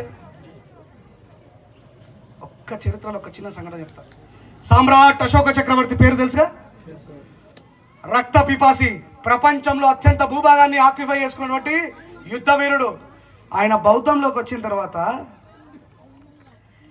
ఈ మంత్రికి నచ్చదు. అప్పటిదాకా రక్తంతో అందరి సంపుడు ఎదురొస్తే నరకేశుడు ఆ దేశాన్ని ఆక్యుపై చేసుకోవడం మాత్రమే అశోకుడు తెలుసు. దాని తర్వాత ప్రేమించడం ప్రారంభించిండు, అందరిని గౌరవించడం ప్రారంభించిండు. ఒక బుద్ధిస్ట్ పోతూ ఉంటాడు అట్లా. ఈయన ఊర్లో రాజ్యంలో పర్యటన చేస్తాడు. ఎవరు? అశోక చక్రవర్తి పర్యటన చేస్తూ ఉంటాడు. ఒక ముసాలైన వృద్ధుడు ఒక బుద్ధిస్ట్ ఇట్లా పోతే అశోకుడు ఆయనకి సాష్టాంగ ప్రణామం చేస్తాడు. అరే మంత్రికి ఫుల్ కోపం వస్తుంది. ఈ ముసలాడికి ఇంత గొప్ప సామ్రాట్ చక్రవర్తివి నువ్వు కాలు భక్తవా సాగిలపడి? సార్ నాకు నచ్చలేదు సార్ రాజా, మీరు ఏమని చెప్పండి, నన్ను చంపేసినా సరే ఇచ్చినాం. కానీ వాడు బాపనడో లేకపోతే బాపన భావజాలం ఉన్నాడు, ఏడికి నచ్చుతుంది. మహామంత్రి, రేపు నీకు వచ్చినటువంటి ఈ విపత్కరమైనటువంటి పరిస్థితికి పూర్తిగా నేను మార్గం చూపిస్తా. రేపు ప్రొద్దున్నే ఇమీడియట్లీ సమావేశం ఏర్పాటు చేయమని చెప్తాడు. ఎవరికి చెప్తున్నాడు? మంత్రికి చెప్తున్నాడు. మంత్రి ఏం చేసిండు? ప్రొద్దున్నే అందరు మేధావుల్ని, కవుల్ని, రచయితని మన కేసీఆర్ గారు కూర్చున్నట్టు కూర్చున్నబెట్టి ఆ ప్రగతి భవన్లో కూర్చున్నబెట్టి అయ్యా, ఒక మనిషి తలకాయ, ఒక ఆవు తలకాయ, ఒక మేక తలకాయ, ఈ 3 ప్లేట్లలో పెట్టి నా ముందర పెట్టండి అని చెప్పి అశోకుడు చెప్తే తీసుకొచ్చి పెడతాం. వింటున్నారు అందరూ బాగా? అయితే ఆ 3 తలకాయల్ని మహామంత్రికి ఇచ్చి, మంత్రి ఇవి రాజ్యంలోకి తీసుకెళ్ళి అమ్ముకొని రా అని చెప్పి అంటాడు. రాజు చెప్పినట్టు వినలేగా, దట్టు మళ్ళీ అశోక చక్రవర్తి ఏమో అని చెప్పిపోతాడు. ఆయన రాజ్యం నుంచి కొద్దిగా ముంగడుకోగానే ఫస్ట్ మేక తలకాయ అమ్ముడు పోతుంది. ఇంకా కొద్దిసేపు దూరం పోయిన తర్వాత ఆవు తలకాయ అమ్ముడు పోతుంది. ఈ మనిషి తలకాయని ఎవడూ తీసుకోడు. మధ్యాహ్నం అవుతుంది, ఆకలి అవుతుంది, సాయంత్రం అవుతుంది, చక్కెర వస్తుంది. అరే ఓడన ఉచితంగానే తీసుకోరా, మీకు దండం పెడతా అంటే ఓడి తీసుకోడు. ఆయనతో నిరాశతో నిస్పృహతో వచ్చి అశోక చక్రవర్తి అంటాడు, ఏమైంది మహామంత్రి, ఏమైంది గట్లున్నావు అంటే, అబ్బా సార్ మీరు ఏం పరీక్ష పెట్టారు నాకు అర్థం కాలేదు, కానీ దాటగానే మేకతలకి అమ్ముడు పోయింది, ఇంకా కొంచెం ముంగడుకోగానే ఆవుతలకి అమ్ముడు పోయింది. అరే ఫ్రీగా తీసుకోమంటే కూడా ఓడి తీసుకుంటలేడు సార్, ఏం చేయాలంటే కనీసం తమ్మిడికి గురగాని తలకాయకు ఎందుకంత తల బిరుస్తుంది, ఎందుకంత పొగరు? ఆ మహా వ్యక్తి యొక్క జ్ఞానానికి తల వంచినా నేను ఈ తలకాయలో ఏం లేదు, అహంకారం తప్ప. ఇది మానుకోవాలా మనోళ్ళు, ఈ తలలో ఉన్నటువంటి అహంకారాన్ని మానుకోవాలా. బాబాసాహెబ్ని రౌండ్ టేబుల్ సమావేశానికి రానివ్వకుండా తలుపు పెడితే బాబాసాహెబ్ అద్దాల వల్ల కొట్టుకొని కిటికీలకు వెళ్ళబోయిండు. అర్థమైందా? ఈ ప్రపంచంలో అందరికంటే ఎక్కువగా విగ్రహాలున్న ఏకైక వ్యక్తి భూమి మీద బాబాసాహెబ్ అంబేద్కరే. అంతే ఈ ప్రపంచంలో అందరికంటే ఎక్కువ అవమానానికి గురవుతున్న వ్యక్తి కూడా బాబాసాహెబ్ అంబేద్కరే. అంతే ఎక్కువగా విగ్రహాలు కూల్చబడుతున్న వ్యక్తి కూడా మన తండ్రి బాబాసాహెబ్ అంబేద్కర్. నేను ప్రతిరోజు మా ఇంట్లో నుంచి బయటకు వచ్చేటప్పుడు బాబాసాహెబ్ అంబేద్కర్ గారు బ్లాక్ అండ్ వైట్ ఫోటో ఉంటుంది మా ఇంట్లో. నేను చాలా పుస్తకాలు, అంటే నేను చిన్నపిల్లగానే కానీ పుస్తకాలు చదివిన, నాకు ఆ ఫేస్ చూసినప్పుడు ఏమనిపిస్తుంది అంటే, అరే రాజేష్, నా పేరు చెప్పుకొని ఎంతోమంది రాజకీయంలో పోయినరు, ఉద్యోగాలు సంపాదించుకున్నారు, ప్రతి జాగాలో నా త్యాగాన్ని అమ్మేసిండ్రురా. అరే నువ్వు ఒక్కడవన్నా నిలబడతావా అమ్మకుండా అని చెప్పి అనిపిస్తుంది నాకు బాబాసాహెబ్ చూసినప్పుడు. ఈ స్టేజ్ మీద చెప్తున్నా, నేను ఒకవేళ నిజంగా బాబాసాహెబ్ అంబేద్కర్ గారు నిజాన్ని పర్ఫెక్ట్గా నడిపించలేని పరిస్థితిలో నా భార్య పిల్లల కోసం బతుకుతా, కానీ బాబాసాహెబ్ని మాత్రం అమ్మ మిత్రులారు. జై హో బాబాసాహెబ్ అంబేద్కర్. నిర్భయంగా మాట్లాడే వ్యక్తి ఎవడన్నా ఉన్నారా ఈ దేశంలో, ఈ రాష్ట్రంలో అంటే నా పేరు ముందు వరుసలో ఉండాలా. బాబాసాహెబ్ పోరాటంలో ఎవడన్నా నిర్భయంగా చేస్తారా అంటే ఈ రాష్ట్రంలో నా పేరే ముందు వరుసలో ఉండాలా. ఊరికే చేంజ్ కాలేదు సమతా సైనికుల్లో. మీరు జాగ్రత్తగా గమనించండి, నేను ఒక టాక్టిక్స్ ప్లే చేస్తూ ఉంటా. ఇక్కడ ఎక్కడైనా సరే పిలుపుని సమతా సైనికుల పేరు మీద ఇస్తా, వింటున్నారా? పిలుపుని మాత్రం సమతా సైనికుల పేరు మీద ఇస్తా, కానీ పేపర్ స్టేట్మెంట్ ఇచ్చేటప్పుడు మాత్రం ప్రజా సంఘాలను ఇస్తా. ఎందుకు? ఒకవేళ పోలీసులు అరెస్ట్ చేయాలంటే నన్ను అరెస్ట్ చేయాలి, నన్ను నమ్ముకొని వచ్చిన ప్రజా సంఘాలను అరెస్ట్ చేయాలి. పిలుపు ఎవరి పేరు మీద ఇస్తున్నా? సమతా సైనికుల పేరు మీద ఇస్తున్నా. ఎందుకు? దాని రెస్పాన్సిబిలిటీ హోల్డర్ ఎవరు? నేనే. కానీ క్రెడిట్ ఇచ్చినప్పుడు ప్రజా సంఘాలు, అంబేద్కర్ సంఘాలు. ఎవరికి కావాలా తొక్కర పేరు? అశోకుడు అంతటి గొప్ప మహానుభావుడే సాక్షాత్ పడి ఈ తలకి ఏం పిలుచలేదని చెప్పి చెప్తే ఈ పేరు కోసమే మనం కొట్లాడికి ఈయన ఆగిపోతున్నాం. ఏం జరుగుతలేదు. బాబాసాహెబ్ త్యాగం అర్థమైనోడికి, బాబాసాహెబ్ అంబేద్కర్ గారి పోరాటం అర్థమైనోడికి ఈ కులం అనేటువంటి చట్టం పాపం యేసు ప్రభుకు ముళ్ళ కిరీటం ఎక్కించారు. ఆయన ఎవరో నాకు ఆయన పేరు గుర్తొస్తుంది. నువ్వు అబద్ధం ఆడితేనే తెల్లాడుతుంది అంటాడు, ఆయన అబద్ధం ఆడతాడు. ఉన్నారు ఎవరైనా క్రిస్టియన్? పేతురా? పేతురు. పాపం పేతురు, ఆయన పేతురు నువ్వు అబద్ధం ఆడవు. అబ్బా సార్ నేను అబద్ధం నా పారమైన అబద్ధం ఆడంటాడు. నువ్వు అబద్ధం ఆడితేనే తెల్లాడుతుంది చూద్దాం అంటాడు. లాస్ట్ అయితే యేసు ప్రభు నువ్వు ఆయన ఎరుగుతావు అంటే నాకు తెలియదు అంటాడు. తెల్లాడుతుంది. యేసు ప్రభు పక్కన బల్ల మట్టి పొడి చేసి ఏం నేర్చుకోవాలా యేసు ప్రభు నుంచి మనం? I love him very much, but I never accepted is a god. He is one of the warrior, he is one of the leader, he is one of the soldier. If you want to believe is a god, it is your thought. యేసు ప్రభు నిన్ను వలే నీ పొరుగువారిని ప్రేమించు అన్నాడు. పక్క సంఘం అని తిట్టుమన్నాడా? ఇక్కడ సంఘం అని తిట్టుమన్నాడా? లేదే. కుస్తీ వ్యాధి ముద్దు పెట్టుకున్నాడా లేదా? ఇందాక ఒక తల్లి కూర్చున్నది పాప మీద. అలాంటి ఒక మానసిక వికలాంగురాలిని ఇట్లా చేతి పెట్టి కూడా ప్రేయర్ చేయరు. అంత నెత్తి మీద దుమ్ములని పిచ్చి గిరిగిరికి వచ్చేది ఇట్లా చేస్తారు. ఎక్కడరా నీ ప్రేమను కనపరిచేది? ఎక్కడా నీ ప్రేమను కనపరిచేది? పక్కన పల్లెం బట్టి పొడి సేవన్నాడు. వీళ్ళు ఏం చేస్తున్నారో ఇలా తెలుస్తలేదు, వీళ్ళని క్షమించన్నాడు. గంతకు క్షమాగుణం ఉంటుందా మనకి? ఇగో 1,00,000 రేట్ల క్షమాగుణం. ఎన్నిసార్లు బాబాసాహెబ్ అంబేద్కర్ గారి త్యాగాన్ని దొంగిలించినా, ఎన్నిసార్లు బాబాసాహెబ్ అంబేద్కర్ గారి యొక్క ఆశయాన్ని మనం తాకట్టు పెట్టినా ఇంకా క్షమిస్తానే ఉండి దిక్కులేని దీనస్థితిలో నిలబడి చూస్తాడు. బాబాసాహెబ్ అంబేద్కర్ బతికిలేడు అక్కడ, కానీ బాబాసాహెబ్ చేతిలో ఉన్న పుస్తకంలో బతుకున్నాడు. నువ్వు ఎవరికో సమాధానం చెప్పాల్సిన అవసరం లేకపోవచ్చు, నువ్వు బాబాసాహెబ్ని అమ్మడంలో ముందు వరుసలో ఉండొచ్చు, కానీ రాబోయే భవిష్యత్తుని తాకట్టు పెడుతున్న సంగతి మర్చిపోతున్నాం మనం. అవునా కాదా? ఇలా ప్రవీణ్ కుమార్ సార్ గురించి ఇంత గొప్పగా మాట్లాడుకుంటున్నాం. ఇలాంటి ప్రవీణ్ కుమార్ సార్ కంటే ముందే 30 ఏళ్ళ ముందు ఎవడైనా వేసుంటే నేను కూడా ఒక మంచి ఏదో అవుతుంటిగా. అంటే అది ఒక ప్రవీణ్ కుమార్ సార్ రెస్పాన్సిబిలిటీనా? సమాధానం చెప్పండి. ఆయన ఒక్కటి రెస్పాన్సిబిలిటీనా? రచయితగా నా రెస్పాన్సిబిలిటీ కాదా? గాయకుడిగా నా రెస్పాన్సిబిలిటీ కాదా? స్పీకర్గా నా రెస్పాన్సిబిలిటీ కాదా? అందరిపైన రెస్పాన్సిబిలిటీ ఉన్నది. ప్రవీణ్ కుమార్ సార్ ఏదో అతీంద్రమైన శక్తులు ఏం కలిగిలేడు, ఆయన బాధ్యతని మర్చిపోలేడు. ఆయన ఈ సొసైటీలో పుట్టిండు కాబట్టి ఆ సొసైటీకి ఏమైనా చేయాలని చెప్పి ఆలోచించిండు కాబట్టి అది మర్చిపోలేడు. మిగతా వాళ్ళు మర్చిపోకుండా ఉండాలా. కాంశీరామ్ సార్ వచ్చినా బాబాసాహెబ్ బెనిఫిషరే, అవునా కదా? ప్రవీణ్ కుమార్ సార్ వచ్చినా బాబాసాహెబ్ బెనిఫిషరే. ఇలా ఆంధ్రలో ఒకసారి చేస్తున్నాడు ఏమని, ఆయన బాబాసాహెబ్ బెనిఫిషరే, మనం అందరం బాబాసాహెబ్ బెనిఫిషరే. 3 విషయాలు గుర్తుపెట్టుకోండి. నువ్వు ఇంకొకటి చేతిలో గులాంగిరి చేయకుండా ఉండాలంటే నువ్వు 500 రూపాయలు సంపాదించే టీ స్టాల్ అయినా వేసుకో, కానీ ఇంకొకటి మీద ఆధారపడే బతకకు. పనిచేయడం నేర్చుకోవాలా. బాబాసాహెబ్ మనల్ని పారిశ్రామిక రంగంలోకి రమ్మన్నాడు. దేంట్లోకి? పారిశ్రామిక రంగంలోకి, వ్యాపారంలోకి రమ్మని చెప్పాడు బాబాసాహెబ్. మన దగ్గర దిమాక్ లేదా? ఈ దేశంలో దళితులు, బీసీలు చాలా గొప్ప మైండ్ సెట్ ఉన్న వాళ్ళని ఒక చిన్న విషయంలో ప్రూవ్ చేయండి. ఒక అమ్మాయిని లవ్లోకి దింపడం కోసం ఐ టు లవ్ యూ అని చెప్పి చెప్పడం కోసం వీడు 10 సంవత్సరాలు కష్టపడతాడు. ఈయన దగ్గర గ్రీటింగ్ కార్డుకు డబ్బులు ఉన్నాయి, బైక్ ఉండదు, బైక్లో పోసుకోవాలి, పెట్రోల్ డబ్బులు ఉన్నాయి, కానీ ఇవన్నీ సమకూర్చుకోవడం. చివరికి ఆమెని ఆ మేడ దగ్గర బజార్లో గుంజేలా కిడిచిపెడతారా? దాంట్లో ఒక 10% మన కెరియర్ మీద మనం ఆలోచించిన ఈ ప్రపంచాన్ని శాసిస్తాం. గుర్తుపెట్టుకోండి. నువ్వు గొప్పడివి అయిన తర్వాత వాళ్ళే ఇస్తారు. కలెక్టర్ రేంజర్ల రాజేష్ రెడ్డిల అమ్మాయిని ప్రేమించినాడు, అయ్యారా? కలెక్టర్ కదా, అప్పుడు నేను మానవవాది మనకు కనబడేది.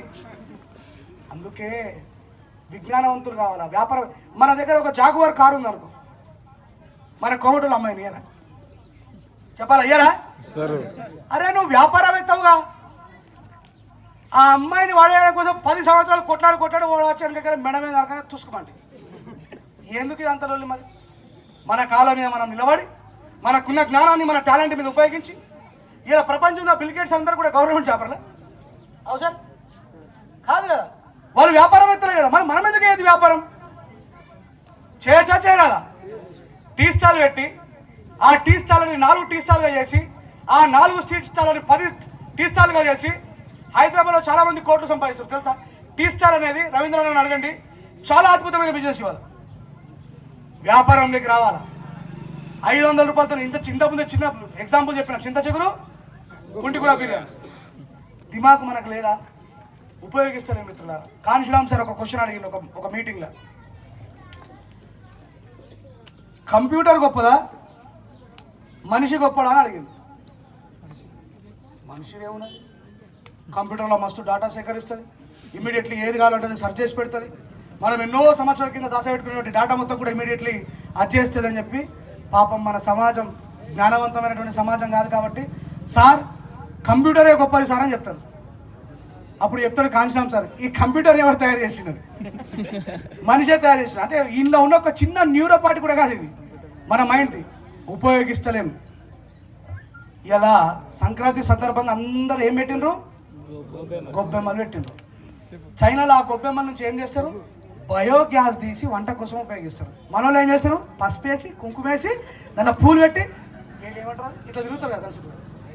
అంటే వాడు నీ మైండ్ని ఏడు అరెస్ట్ చేసిండు.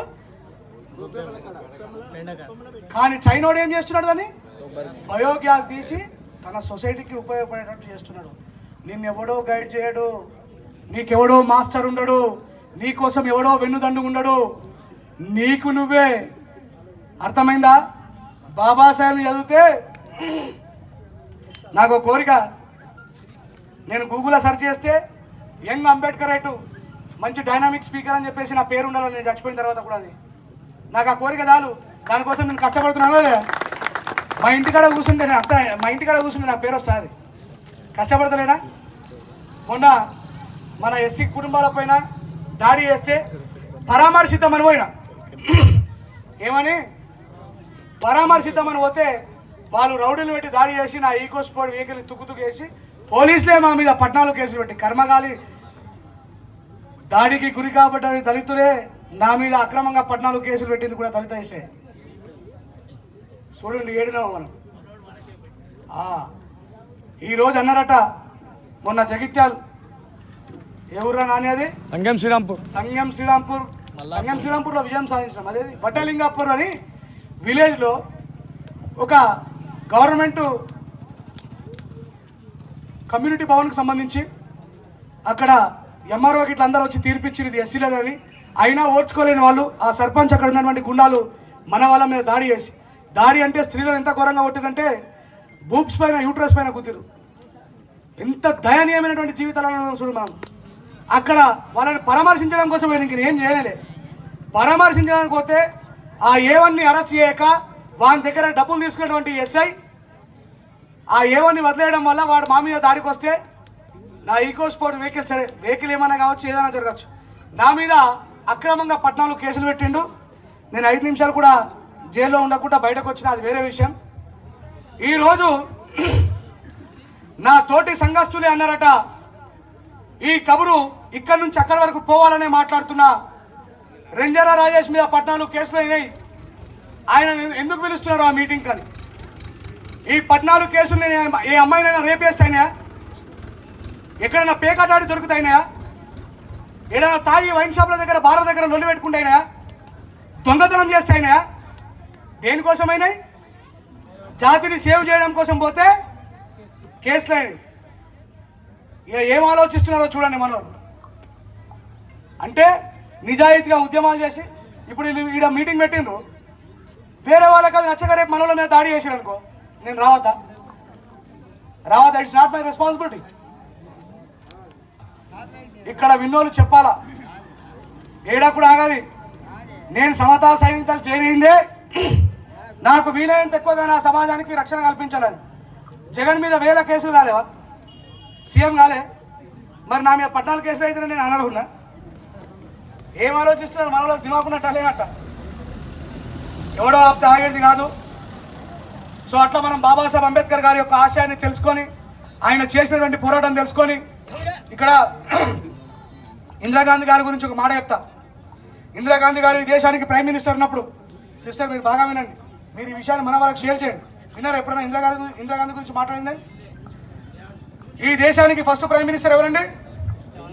పండిట్ జవహర్లాల్ నెహ్రూ. పండిట్ అది మర్చిపోదు, పండిట్.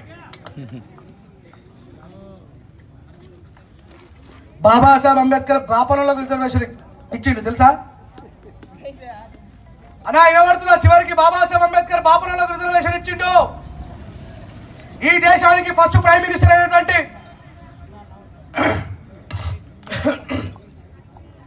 నెహ్రూ గారి కూతురైన ఇందిరాగాంధీ గారు భువనేశ్వర్లో ఉన్నటువంటి ఒక ఆలయానికి సందర్శించడానికి వెళ్ళినప్పుడు ఎవరామే? ఈ దేశంలో అప్పుడు ఏందామే? ప్రధానమంత్రి దట్టు, ఇంకో ప్రధానమంత్రి కూతురు దట్టు, కాశ్మీర్ బ్రాహ్మణుడు పండిట్. ఆమె ఆ దేవుని దర్శించుకోవడానికి పోతే దేవుని ఆలయం ముందర ముఖద్వారం ఉంటుంది కదా అక్క, మీరు అందరూ మంచిగా స్త్రీలు, ఆ ముఖద్వారం దగ్గరికి ఆ పండితుడు తండోపతండాలుగా వచ్చి దాంట్లో ఉన్నటువంటి ఒక వృద్ధ పండితుడు ఒక కట్ట తీసుకొని గీత గీతాడు.